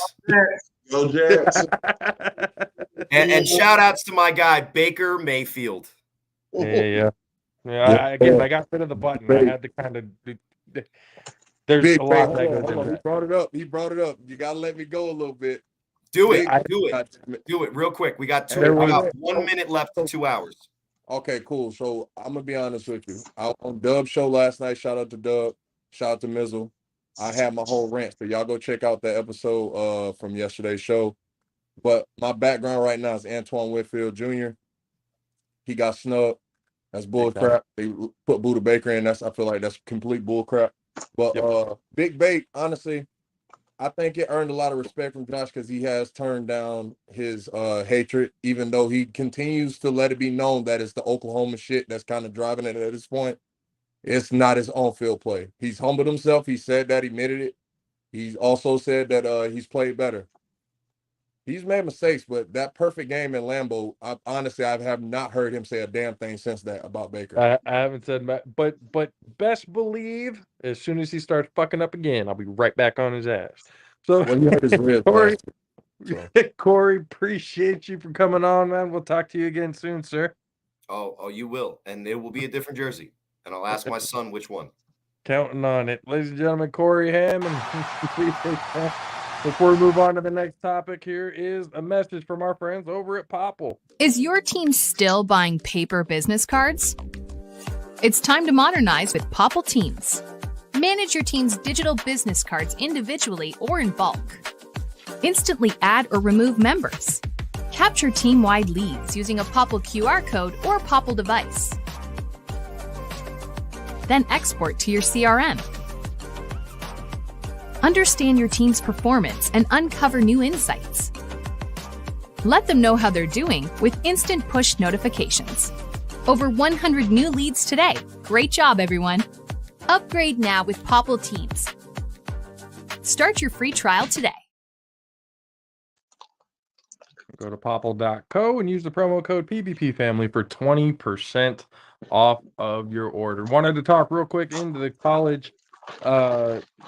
What has happened? The Michigan Wolverines took down the another DJ Matchsticks team, and the Alabama Crimson Tide taking him down 27-20 in overtime. The last time Michigan beat Alabama in overtime was back when Tom Brady was playing. So a long time since that situation. So now the Michigan Wolverines on the verge of getting suspensions next year, going to make the most out of it this year, on their way to the national championship. And god damn it, this is why I never said throughout the whole fucking season that Texas was back, because I'm not gonna fucking say it until they're holding up the national championship trophy. And Washington did their thing. Penix Jr. I've been a fan of him all year long. We've talked with Mr. Ojeda about him as well. Got a little bit more insight into how he is as a player. So I mean, I know at least for Texas, from what I saw, way too many mistakes, way too many turnovers. You're not going to win a game against a team like that. Yeah, we made it close, but it shouldn't have been close because of the turnovers. So it is what it is. Washington making their way into the national championship game with the last year of the Pac-12 on the line too. So Michigan versus Washington, gonna be a battle, and it's gonna be very, very interesting. And real quick, do y'all think, where do y'all think should the national championship have a permanent home? No, I Because think a it lot should of people move. say, what? I think it should move. You think it should move? Want to see different stadiums all the time. I don't think it should be in the same spot. Okay. I was saying a lot of people are thinking that it should be at the Roseville, or the fucking Rose Bowl. Roseville, goddamn, that city right here. Um, but wanting it to be at the Rose Bowl because for years, especially during the BCS era and everything, Rose Bowl was considered the granddaddy of them all and everything else like that. So people are asking, especially, I'm pretty sure you can fit 100,000 fans in that stadium, and the way it looked for Michigan, Alabama, it looked really good. But I kind of agree with you guys that the rotation going to different areas and stuff like that is probably the best way to go. Yeah. They need to go to like different areas, different climates, Yeah. The motherfuckers playing the snow. See a snowball game. You think that'll ever happen? Depending on where they have it, if they move it around. Does it snow in Ohio during January? For those of you in Ohio, I think somebody was talking about the weather. They said the weather is bad in Ohio. Somebody on here earlier. He said during the early, it like said March. the first month of weather in Ohio's ass too. Yeah, but I'm saying if we want to see a snowball, you're probably going to have to go to Ohio State's the Horseshoe. They can hold over 100,000 people in that stadium. Mm-hmm. And if we're looking for a snowball, shit. Wow, what do we feel about Lambeau hosting a national championship? Hey, why not? That'd be tight. But hey, look, in a snowball, if I can talk about our league for a second. Did you see that they were trying to get a team from Reno because it's snowing right now? Preseason game, playing the snow. It's snowing in Reno right now? Well, I mean, it's fucking January, Josh. Yeah, there's hella snow. When I went to Reno for the what's the name show, it was snowing Go already. outside and look at the fucking mountains, and I'll probably figure that out. Yeah, you just got to drive 2 hours up the road. You'll see all that snow. I promise you. Then turn right back around because it's all blocked. Dub saying MetLife Stadium will probably be the only Snow Bowl national championship. MetLife?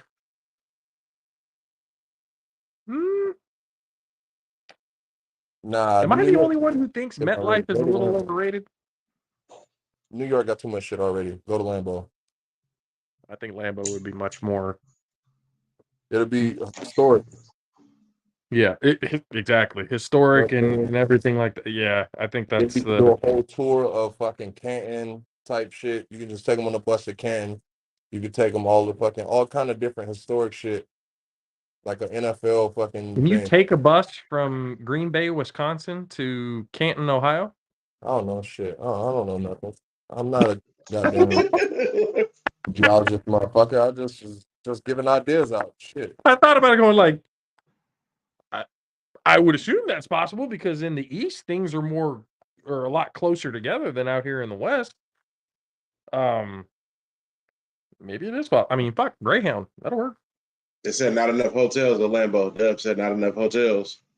Not enough. So they go to Lambeau in Green Bay. Stay in Hill, Wisconsin. They ain't just right there. No, that's a real thing. That's a real place. Bro, the Bucks and the Packers used to be rivals. That's a real place. I'm trying to tell you. Hill, Wisconsin is a real place. They'll make it happen somehow, some way.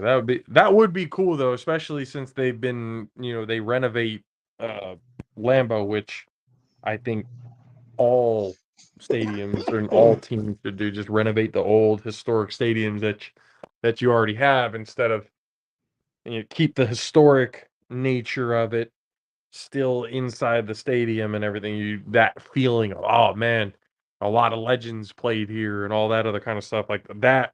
For me would be I still think Candlestick should have just renovated Candlestick instead of moving to fucking Santa Clara to a stadium. That shit was about to crumble down in the next earthquake. They wouldn't keep the Candlestick. That shit brittle and old. I was going to Candlestick as a kid. That shit was not staying. It'd be cold as hell in there. Definitely on its last limbs, but they could have renovated. Yeah. They could have renovated. Shit. I mean, they ain't got they got too many people in the city. They needed apartments. They knocked down a historic place that held 5 Super Bowls for fucking condos and apartments. That's how much they give a fuck. That's how much they care about your Niners. Apparently, and that's probably why we haven't done shit since. Fuck, there's a curse in that. God damn. That's fucking terrible. But yeah, ladies and gentlemen, the college football playoffs have been pretty interesting so far. The bowl season, it's been all right. I mean, Georgia beat the absolute dog shit out of Florida State, but that was kind of figured was going to happen because Florida State had nobody. That was retribution. Just for the simple fact they were sitting here doing all that. They still doing that right now. I just need you to know that. Florida is... They're still suing? That shit is still happening right now. Talking all that shit, talking about it should have been us. You would have went in there and got your ass whipped too, so... To ask them about forms and papers to cooperate with them just 2 days ago, bro. That shit is still going. I can't, in all good consciousness, give them that credit. Look, if you had a full roster instead of 25 of your guys going, oh, fuck that, and crying over it and not fucking playing the game, we might have an argument.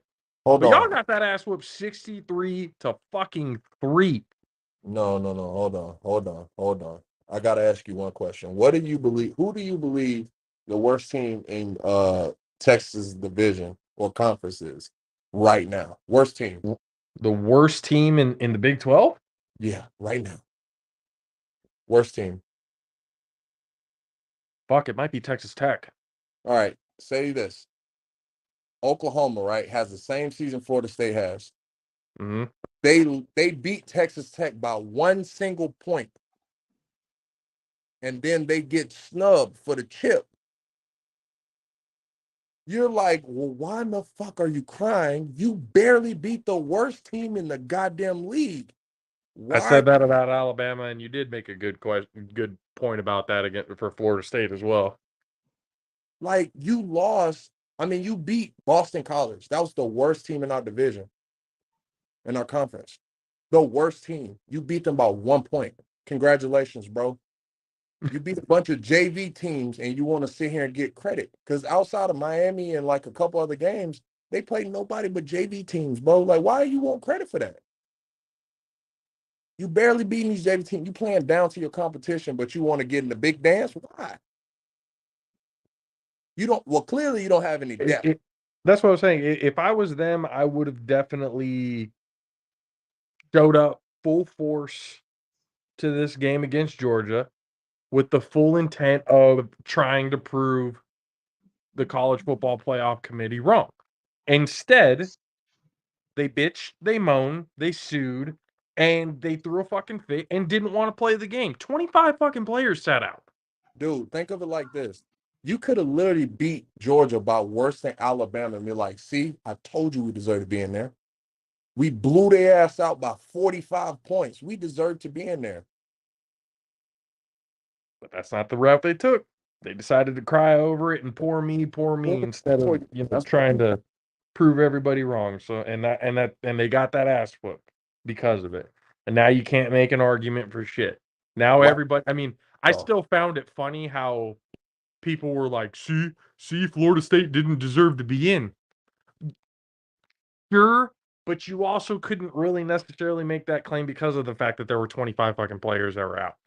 You can, because you don't have the mental toughness that you need to be a champion. There you go. There you go. You don't have that fucking mental fortitude, you're not going to get much out of it. So the national championship game, it is in NRG Stadium at Houston.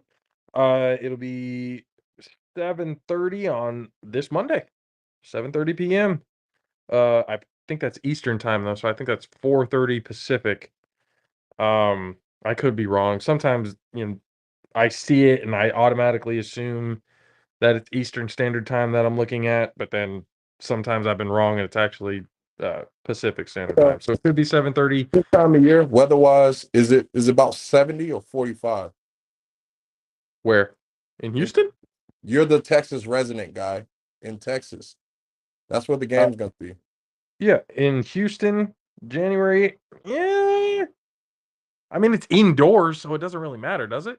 Well, I mean, the experience. You still have an experience. It's one game is indoors, but you got a whole weekend. We just had an experience with the national championship, and we saw that it's a whole thing that goes with it.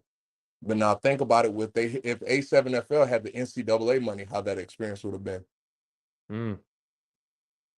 People talk about the game, but they don't talk about the experience they have. Shout out to my barber though, T the barber. He's probably doing the NCAA national championship again, because my barber been cutting for the national championship, and he's Boa's barber, Nick Bosa. There we go. So who you guys got? Michigan or Washington? Washington. Washington. Okay. Yeah. All right, so look, I'm explaining to you right now. The same thing I said last night. I still stand by it. I sat on it, I slept on it, and it makes the most sense. I feel like Michigan's gonna come out in the first half, and they're gonna dominate with the offensive line play, right? Because it's easiest to get going with your O-line going. You know what I mean? But I think Washington in the second half will be able to catch fire because they offense and everything else will adjust. They do have the best offensive line in college football. They got awarded that. They will adjust though, so I feel like they'll adjust to Harbaugh shit, and then they'll be able to put it'll be a last second thing.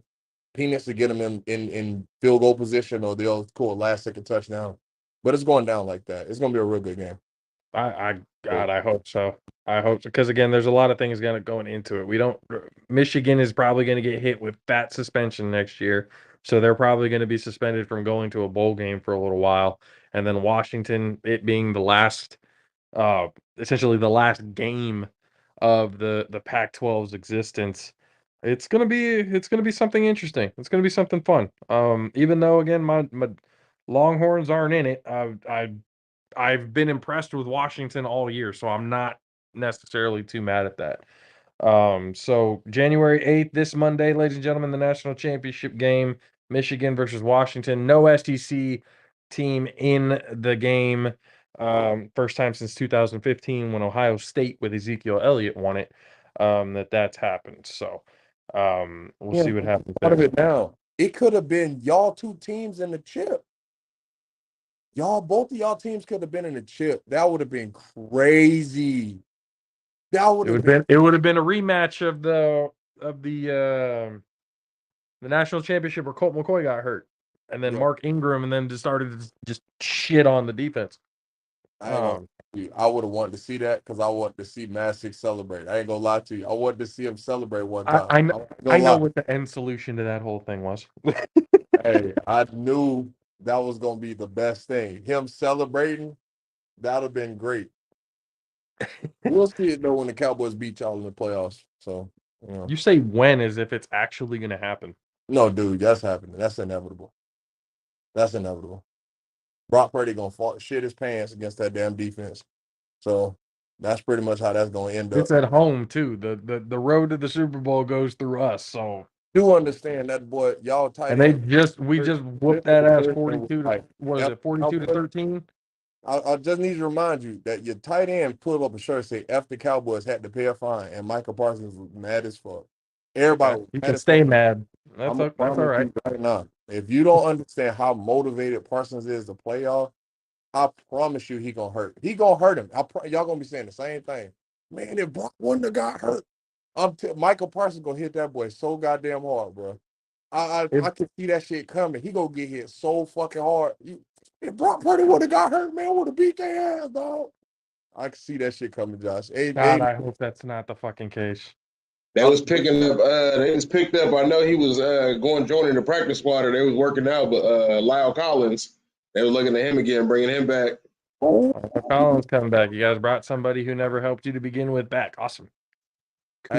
Cool. Hey, have you checked on Fehoko? How's he played this season with the Cowboys? Because he was a part of that good ass defense. He's been in and out. Injury? He's not a set starter just yet, but he's getting there. He's getting there. He's been showing a lot of improvement throughout the year, and I'm actually pretty excited to see how much of a role he takes, not just coming into the playoffs, but going into next year. Because they're pretty high on him, and I mean we saw him, over at San Jose State and stuff like that. So I mean we've definitely got a pretty good idea on how he plays. But hey, I like what he's doing. Time I saw him real quick.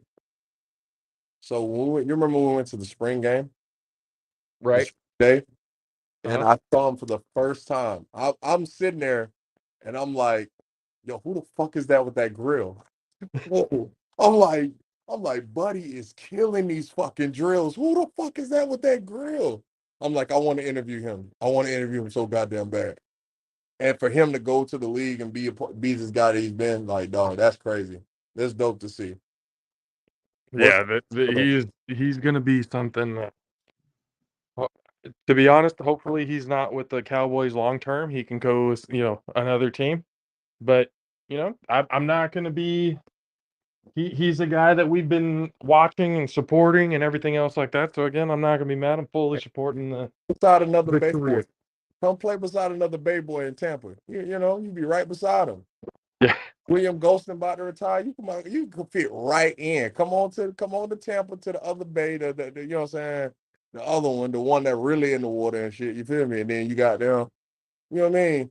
For those of you who don't know who he's talking about, Milpitas High School legend. He's right from Milpitas, so you could definitely fit right in, on in there.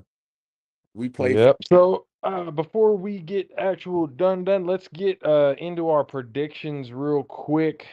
Week 18. It's gonna be a tough one to predict because you got a lot of teams who are going to be sitting players, but then you have a lot of teams who this is really their last chance to really make it. We'll do a rapid fire of this real quick, and then we'll jump into DJ Matchstick's Artist of the Week, and we'll hit it off there. So First game, Steelers versus the Ravens in Baltimore. Who you guys got? Ravens. I don't think they're sitting very many people, to be honest with you. So LJ Let's go Young with Legend out of Pompano. say what? LJ Young Legend out of Pompano. Yep. Ravens, it is clean sweep. Texans versus the Colts in Indianapolis. I believe both teams are fighting for a wild card spot at 9-7 right now. Colts just got pretty much ran through by the Raiders, and the Texans have been pretty impressive, especially CJ Stroud, who I think everybody can agree with me is the surefire 100% going to win the Rookie of the Year. Who you guys got? I'm gonna go with CJ. Okay. I'm gonna take little boy. I'm gonna take the little boy. Little boy. Little boy, Uncle Rico. I'm a fucking fool, man. But yeah, I'm gonna take the Colts on this one. Okay. I'm gonna go with the Texans on this one. And then we go into Sunday, because those are the two Saturday games. Sunday, you got the Browns taking on the Bengals. They are in Cincinnati. Joe Flacco has been playing out of his fucking mind. These last few weeks, they got Cincinnati at -7 with the over/under being 37.5. Who you guys got? Shit.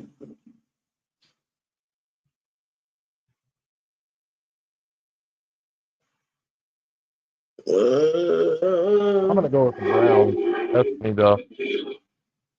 Yeah, I think the Browns might win that one. Same. No, I think the Browns finna win the Browns going to the Super Bowl. Whoa. Hey, hold The Browns winning the AFC.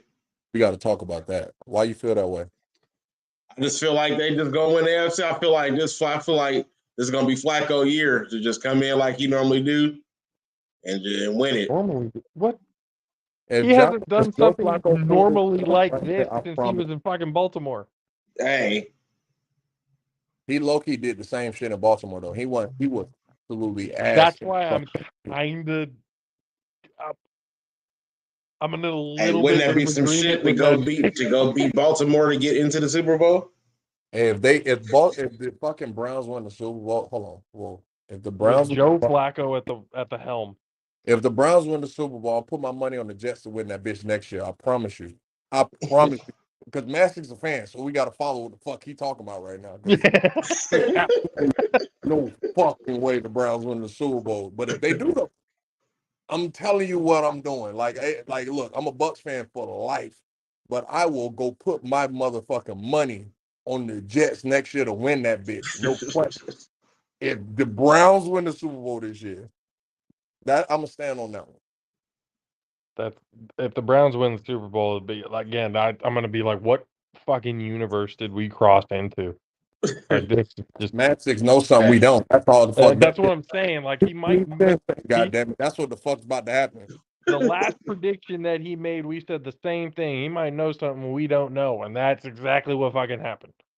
It's like, god damn it. Vikings taking on the Lions in Detroit. The Lions are favored at 3.5 with the over/under being 45.5. Vikings. Do you know I wouldn't say playing spoiler. You know who's starting for the Vikings? I believe it's Nick Mullins again. I think the Lions right now are playing for seeding. Whole lot of choppers on your ass. Yeah, I'm gonna go with the Lions. I'm going with the Lions. Detroit.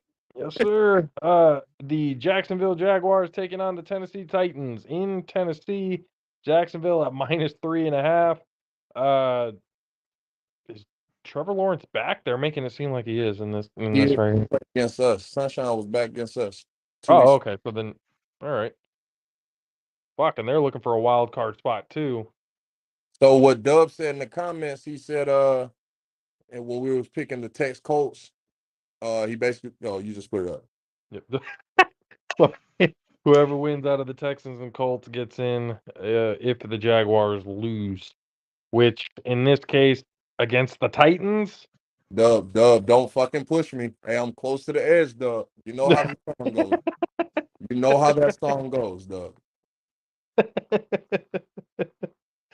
I'm gonna go with the Jags here. Okay, who you got? Jags and who? Titans. You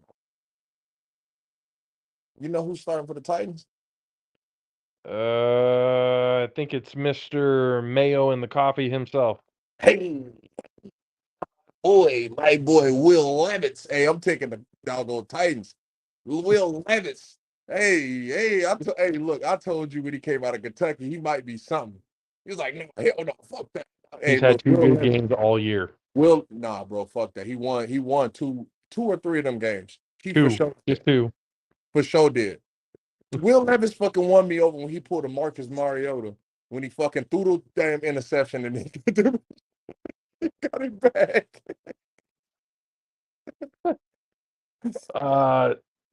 Matt Six? Yeah, I'm gonna go Tennessee.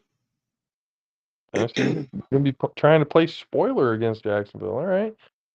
The game, well, I mean, talk about games that absolutely do not fucking matter whatsoever. The New York Jets taking on the New England or Foxborough Patriots. That shit matter because it's the Jets, man. You better put some respect on my Jets. Hey, he said he go get all three of y'all. Respect on it. Well, we know who Mad Sticks is going with. Hey, who you got? All right, Dub, I said what I said, sir. And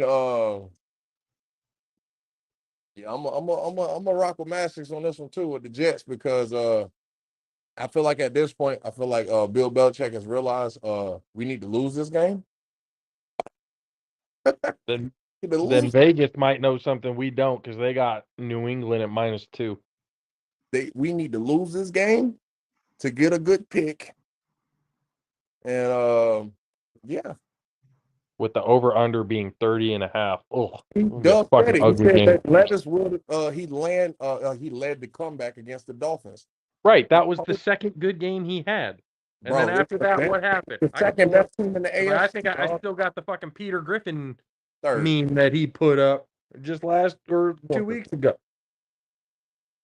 That's what I'm saying. He's only had 2 good games. I'm not giving him shit for 2 good games. I'm not. Against the Dolphins means something. That's a premier team, and Jalen Ramsey was back at that time. Yeah, but we all know that the Dolphins are probably a little fraudulent. Not gonna lie. So exactly how you guys are, huh? Maybe. They're the fucking Niners East, bro. Oh. They're the Niners East.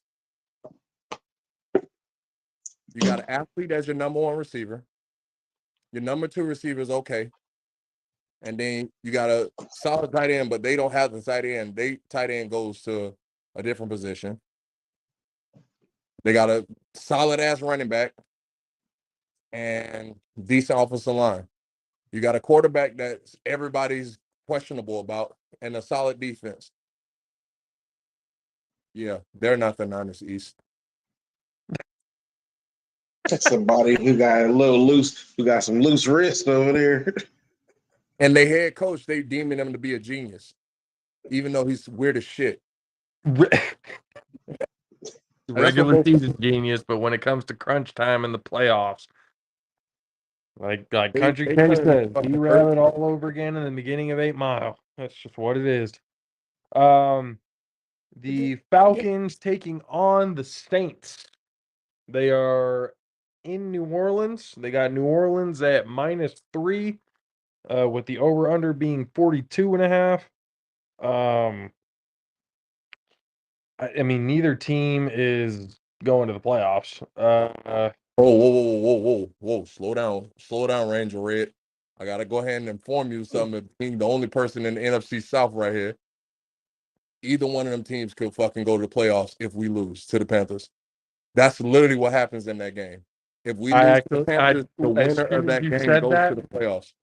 the next game on the list is the Buccaneers and Panthers. No, And I I got looked that. at the But record I'm going, not talking about on the score. I'm morally saying if we lose to the Panthers, the winner of the Noya Falcons game goes to the playoffs. They're the winner of the division. That's the implication. That's right now.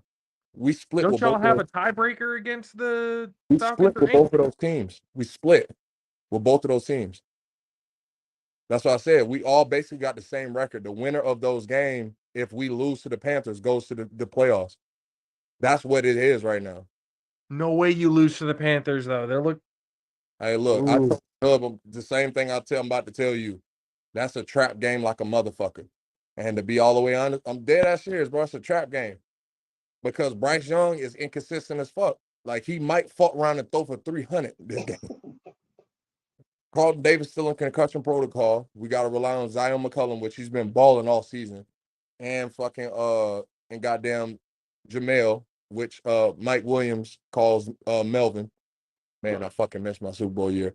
But fucking, but no, I'm telling you, like, that's a real big question mark. They could really fucking beat us, like, because Brian Burns plays us absolutely insane every time he plays us. He fucking punched the guy last time he played us. I just want to let you know that happened. He plays us so fucking crazily. And it's the same thing that happened last week against the Aints. They came out and they played with like a fucking rabid dog, and we played like we was out here playing tic-tac-toe or some shit. Well, for UK, I'm sure you would want the Falcons and Saints game to end in a tie, but who you got there?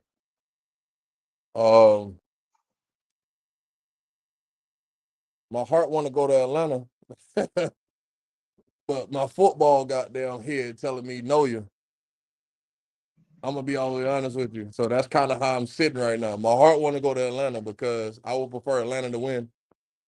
Out of the two, just want to let you know how that stack is like spades. You know what I mean? The Aints is the big joker. I'm gonna tell you that. Right? So, but yeah, no, I would prefer Atlanta to win, but I feel like no, you're gonna win just because how they've been playing the last few games. Matchstick? I said Atlanta win and Tampa lose. Damn, we didn't get to my game yet. We all talked about it earlier. So I was like, let me just get my picks in. Well, but look at it. Nah, but Tampa been doing good. Like, I don't even hate Tampa right now because Brady ain't on there. So Tampa cool, in my opinion. I just don't like Brady. Well, Ain't got nothing to do with Tampa. Cool. But then here's my question to you, Kay. Even if you beat the Panthers, if the Saints win, we still going to playoffs. What are you talking about? If the they're Saints 9-8. Both of them are 9-8 at that point. No, if the Saints win, we're still going to playoffs. If we win, we're gone. Like even though y'all split. Yeah, even though we split, we gone. I'm a Riva Dirty. We win. If I were you, I'd want the Falcons for sure. I'm gonna go with the Saints though. That's the Falcons haven't been. They still don't know who the hell they got at quarterback. So, well, we know who Mad Sticks is going for here, and I definitely know who K is going for here. Buccaneers, Panthers. Mad Sticks, God damn it. They got Tampa at -4.5 with the over/under being 36.5. God damn, that's fucking ugly. They're in Charlotte. Ooh, the fact that you brought up the fact that it's a trap game, and I have some hatred for the QB. I'll be honest. I really wish I could fucking fly to Carolina right now, bro. The tickets is like $10, bro. I really wish I could go to an NFL game for $10. That's a bucket list item. Go to an NFL game for under $20 is a high level of bucket list item, dog. Don't give a fuck who playing. Yo, next year, whoever the fuck trash, bro, we gotta go to that game. Nice. Whoever trash, that shit under $20. If they do pull the shit like the Panthers did, holy shit. Especially if it's under $1. Holy fuck! Bro, it was like 17 cents. Like what the fuck? plus tax. Who would have thought you'd be able to get a fucking NFL ticket for a dime and a nickel? Bro, Jesus. you buying a jersey. You literally going to the game to buy a jersey. Because you could buy all the paraphernalia. And even then, I think they were on discount. Fuck. Bro, the price of a ticket will be the paraphernalia. Like the real NFL ticket price. Like you could just have that. Have up for it, plus tax, which would probably be $1. And then you can just go buy all the paraphernalia you want. You ain't gotta watch that trash ass product. You can eat food. You can be out there like it's a whole event. Bears, Packers. Packers. Packers who? Bears. The Bears. They're in Lambeau. The Bears. Did you see Jalen? I mean, not Jalen. Justin Fields fucking escaped that damn sack last week. It was 3 motherfuckers, bro. Masters, you saw that shit? Mm-hmm. Yeah, I'm picking the Bears. Pretty wild. I'm gonna go with the Bears too. Even though in Lambeau makes me think a little bit differently, but I think the Bears somehow pull this one off. Broncos at the Las Vegas Raiders.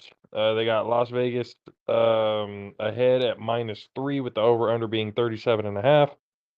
We all know the shit show that's going on there in Denver. But again, I don't pick this team, so I'm going with Denver. Okay, who you got? Dub, you got to tell us real quick in the chat if you're still on. If Oakland wins, what's the chances of them going to the playoffs? Well, I said Oakland, Vegas. I want them to still be. They're not even in wild card contention, aren't they? They're not. They got. I think still got a chance to make. I don't know because they lost last week, but I thought they still had a chance before they lost to still make it. They beat the Colts last week. Or did they? Yeah, did they beat the Colts, okay. but the Chargers. Fuck, who else? Chargers, butt cheeks, Denver, and the Chiefs. That's their whole division. I'm pretty sure they second, bro. Yeah, second in the division, but I don't think they're in the wild card hunt though. How would they not be? I don't know because you still have like the AFC South is kind of ass can. Well, you still have the Jaguars who could still win the division. But then I'm trying to look at the Texans, and the Dolphins, the Colts, the Raiders is out. Colts. Yeah, Raiders are out. Raiders they have Bengals, Steelers, Ravens, and Browns. So you got to be the Browns and the Ravens out of that division, and maybe the Steelers. So yeah, it's got to be the Raiders. The Raiders got to be in contention because if you go through all the they out too. With the Bills too. To the they Colts. Out. It's the Bengals, Raiders, Jets, Titans, Chargers, and Patriots are out. And this is from NFL.com. Yeah, Dub just said it right now. Yep. Yeah. I thought they won last week, so I was wrong. Sorry. Yeah, see, I thought they lost last week. Yeah. Oh shit, they did lose. Yeah, it wasn't by a lot though. It was, I think, it was a pretty close game. Be calling me a little boy, and you still lost. Come on, man. Typical fucking Raiders. I'm definitely going with the goddamn Broncos here. The Raiders gonna win. You tripping? The Broncos done. Steady ain't gonna get it done. Versus the Giants. Who? You said the Eagles? I'm going with the Giants. Yeah, Devontae Smith is out. Devontae Smith is out, and they're still teaching Jalen Hurts how to not fumble a football. I'm going with I'm going with the Giants. Hold on. So you said you going where? So you finna sleep where you sitting, huh? He been sleeping there half the season. That's why I had to look. I know, right? He to go to bed. Like I said, it's pretty comfortable on the couch. Man, you wild, especially when I'm in a good mood. If I'm in a good mood, yeah, it couch is nice and comfortable. Your ass must be ecstatic right now. I ain't gonna. Man, I've had back problems all fucking season. God damn. Hey, look, see, that's the shit I'm talking about. You need to go to bed. Pick the smart choice. This needs to be a business decision, sir. I think I'm being a little too petty for my own good. That's what I'm doing right now. But who you guys got? I'm still I'm gonna go with the Eagles. I think the Eagles still gonna pull it out. Okay. Yeah. I'm a go game because they ain't got my boy Gangster DeVito in there. They ain't got my mobster partner DeVito in there. You know what I mean? They ain't got young DeVito in that joint. You're right. They got somebody better, Tyrod Taylor. And plus, the Eagles still playing for a seed. Let's be real. Tyrod don't fit with the Giants. So no, he doesn't. No. Tyrod not a good fit. So DeVito is. DeVito or Daniel Jones, those are great fits for the Giants. Those are their type of quarterbacks. Tyrod is not that. So they not finna win that game. The Eagles finna run their ass. Probably. Whole bunch of tush push touchdowns. Hey man, I'm trying to save you, and you continue to bury your goddamn self, sir. Stop and the Eagles, they still playing for the East. The East ain't secure yet. It's still between them and Dallas, so they gotta win that game. Yeah. That's why I said we both 11-5. Yeah, so we both gotta win. They gotta lose this week. And Dallas gotta win. Flip your pick and go to bed, man. I already made my pick, and she's asleep. She didn't hear me, so I'm good. Yeah, I'm about to send her a clip of this tomorrow. No. Well, I mean, it's tomorrow. I'm already, well and rested by then. We're good. It's always Sunday. Right. Seahawks and Cardinals. Let's see what the fuck Josh picked. I already picked Seahawks. Yeah. Oh, actually, no. I'm going Cards. Bro, Kyler been going crazy. Kyler Murray, balled up. They beat the Eagles. Been playing pretty goddamn well. I'm not gonna lie. I tried to tell you, they rocking with Kyler, bro. The toddler's doing some good shit. No, he's not the toddler. No, it's somebody smaller. Nope. He's not small. Bryce Young is not smaller than Kyler Murray.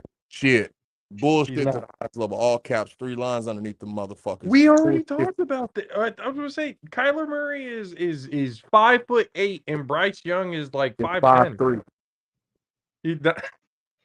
5'3". Kyler don't look that small next to the O-line. He looks small, but not that small. He looks like a fucking child. Bryce Young is 5'10". Yeah, they boosting his stats like the NBA. He is 7'1". They say he's 6'10". Bullshit. He's 5'3". That little fucker. He's a little tight. Well, they say Kyler Murray is 5'10" too. You know Kyler Murray's not 5'10". Kyler Murray he's probably closer to 5'3" than fucking Bryce Young. Nah, that's the Oklahoma shit. Come on now. Let's be real. They ain't got nothing. He ain't got nothing to do with his birth parents and all that. Kyler is a fucking 5'10" man because he was going to the MLB. The MLB heightened him. Remember that. That's not just the NFL. He was going to the MLB. Bryce did not. Bryce only got NFL fucking requirements. I'm telling you, he is smaller than what the fuck they got. The MLB. They said Kyler Murray is 5'10". The Columbine, that's what he measured at 5'10". What do they weigh? He's 207 and 9.5 inches. Yeah. What's Bryce? Basically, they're about the same. It says they're kind of identical right now. As far as fuck. Laptop just died. Do any of y'all got the schedule up? My phone about to die too, but I'm going to ESPN real quick. I would say my laptop just died right here. For the Suns.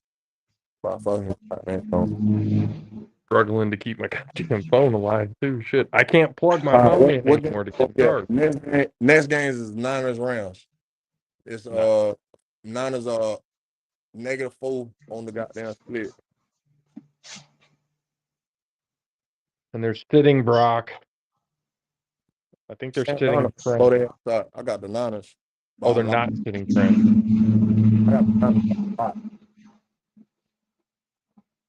Oh, the Rams have been playing pretty well. Yeah, Sam Darnold finna show you how to. I'm gonna teach you how to stunt.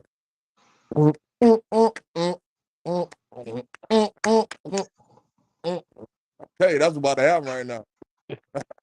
Yeah, I'm still gonna go with my team. It's just gonna be a little bit closer than I'm comfortable with.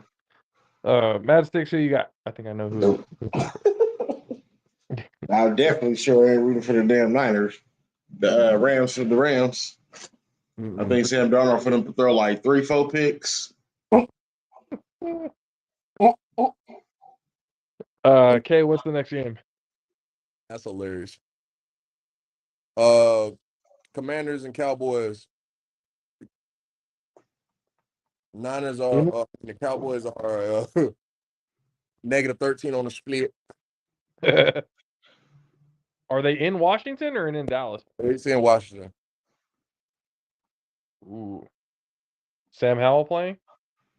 Most likely, shit. They 4-12. Everybody playing. They're not sitting nobody. I'd be out there. I'm gonna go with the Commanders. Yeah, you smoking pixie dust. I don't know what the fuck you got going. Right. I'm like, you tripping.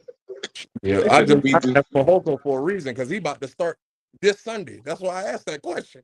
He about to start this Sunday. They sitting everybody else. Yeah. Forgot that part. Sonny boy.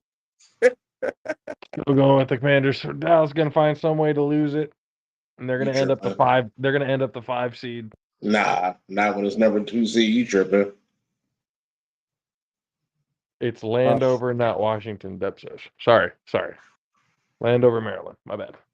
So the night game. Let's move on to the night game. Goddamn, y'all boys. I'm telling you, Master. The night game is the Dolphins and Bills in Miami. Buffalo is -2.5 on the split.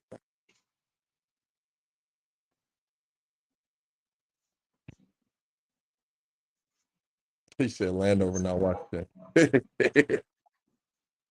I'm gonna go Buffalo. Yeah, me too. Miami has problems with teams that are like 10-win, double-digit teams. Anybody want a motherfucking die? Come see me, T, double D, nigga. That's right, that's motherfucking D, nigga. Oh, shit. Oh, man. I had to go there one time. I'm picking Miami on this one. All right. Is there any other games after that? No, that was it. That's the slate. Okay. Before we get into the artist of the weekend take off for the night, ladies and gentlemen, quick message from our friends over at Mountain Mike's. To us, pizza the way it ought to be isn't just our slogan. It's our promise and our passion to give you the best dining experience and the best tasting pizza you expect. For over 40 years, we've been making pizza the way it ought to be. Handmade with the freshest and finest ingredients. Our dough is made fresh daily, and we use 100% whole California milk mozzarella cheese and toppings edge to edge. There's pizza, and then there's Mountain Mike's Pizza. Pizza the way it ought to be. All right, then go enjoy yourself some Mountain Mike's pizza. Pizza the way it ought to be. Update. Let's see. Got another show coming in Tuesday morning. Let's see. What else do we got coming up? Okay. Anything got coming up? Y'all make sure y'all go subscribe to the River City Tigers. I said Tigers. Tigers, he says. I'm not practicing tomorrow, so I'm self-medicating at the highest level because my back is still fucked up. Like I told y'all in the group chat, I had the workman's comp joint. Yeah, I got a back brace on right now. I just need to let y'all know. Yeah. Needless to say, I'm not practicing tomorrow, but I'm like a month out, so it's not like it's nothing crazy. I healed. I got Wolverine blood too. Shout out to Russell. You know what I'm saying? So we finna be in PT starting next Tuesday, you know what I'm saying? Already on the goddamn slate. So yeah, we gonna be back real quick. You know what I'm saying? Oh yeah. And then, ladies and gentlemen, you guys already know, go and check out all the social media handles. Go subscribe to the YouTube channel. 500 is the goal right now to start making some decent money at this shit. It's long over fucking due. You guys have been watching. You guys have been listening. Help it out. Share a friend. Tell a friend. Like it. Subscribe. Hit the reminder bell over there on YouTube. And then again, you see all the social medias there at the bottom. Go follow us on IG, TikTok, Facebook, X, and Spotify, wherever else you find your podcast. And before we head out, Matchsticks, take the reins, my friend. Yeah, this week's Artist of the Week. We got my boy Tip Vicious from Sacramento. He's an artist I've been DJing for a minute. We do it like with a live band. So I'm the DJ. We got a drummer, keyboard, bass. So we kind of formed this band called Six Gear. So, part of a band now, DJ with artists, 24K. We going up in 24. We doing some things in 24. We got that Mamba mentality. So we going for it. So this is a video produced by one of our other boys, Baba Gazoo. It's called Slow. So we'll get right on into it. And by the way, you two, fuck off. Leave us alone. We have the right. We have the permission for this. All right. Yes, the artist is here. And what was it? One more time, Matchsticks? The song is called Slow. Artist is Tip Vicious. Oh yeah. And ladies and gentlemen, for myself, JP, for the 610 Beast from the Southeast, Mr. Country K, and for the greatest DJ in the world, DJ Matchsticks, we'll see you guys on Tuesday morning. Deuces. Deuce. You'll see. They'll all see. I feel this creeping deep into my heart, and I don't want it all to fall apart. Move slow. Life's moving slow. When traffic smells and blessings to the pavement, only time I'm cordial with my patience. Slow. Life's moving slow. Coffee, cigarettes, and daydreaming before I'm even waking up. I'm waking up. Dozing off because I'm not inside the place that I've been dreaming of. I'm dreaming of. I dream of love. I dream of go-getting. I'm a goal setter, watching goals wither in the cold weather. Disappointed on my proudest days. Disillusioned in 1,000 ways. I need a hug. I need a rap city, cause I got a bad rap in my native Sac City, and it sucks. I'll tell you it sucks. I feel this creeping deep into my heart, and I don't want it all to fall apart. Move slow. Life's moving slow. When traffic smells and blessings to the pavement, only time I'm cordial with my patience. Slow. Life's moving slow. Alright. Hands up if you're straight up not having a good time. Yeah. I thrift clothes, I save dough, got no hoes for show though. My cash flow is spent on my mixes and promo. For 8 years I've been at this daily but dolo. I guess you can say I've been taking the slow road. Big tippy on the verge of dripping tears again. All for you, I hope that you are listening. Song warrior, get gory for the glory of not worrying of where you are or who or what's ignoring you. Student loan payments couldn't tell you where to send it, cause my engine lights blaring, guess I'll work it off in heaven. And my flow so sick, they avoid me like I'm rabid. I'ma post mo pics just as soon as I get happy again. And that's really the catch, cause I got a lot of pictures of my girl, she the best. But as far as my reflection, give me 2 to the chest. I don't need to take a breather, I need you to invest. I feel it.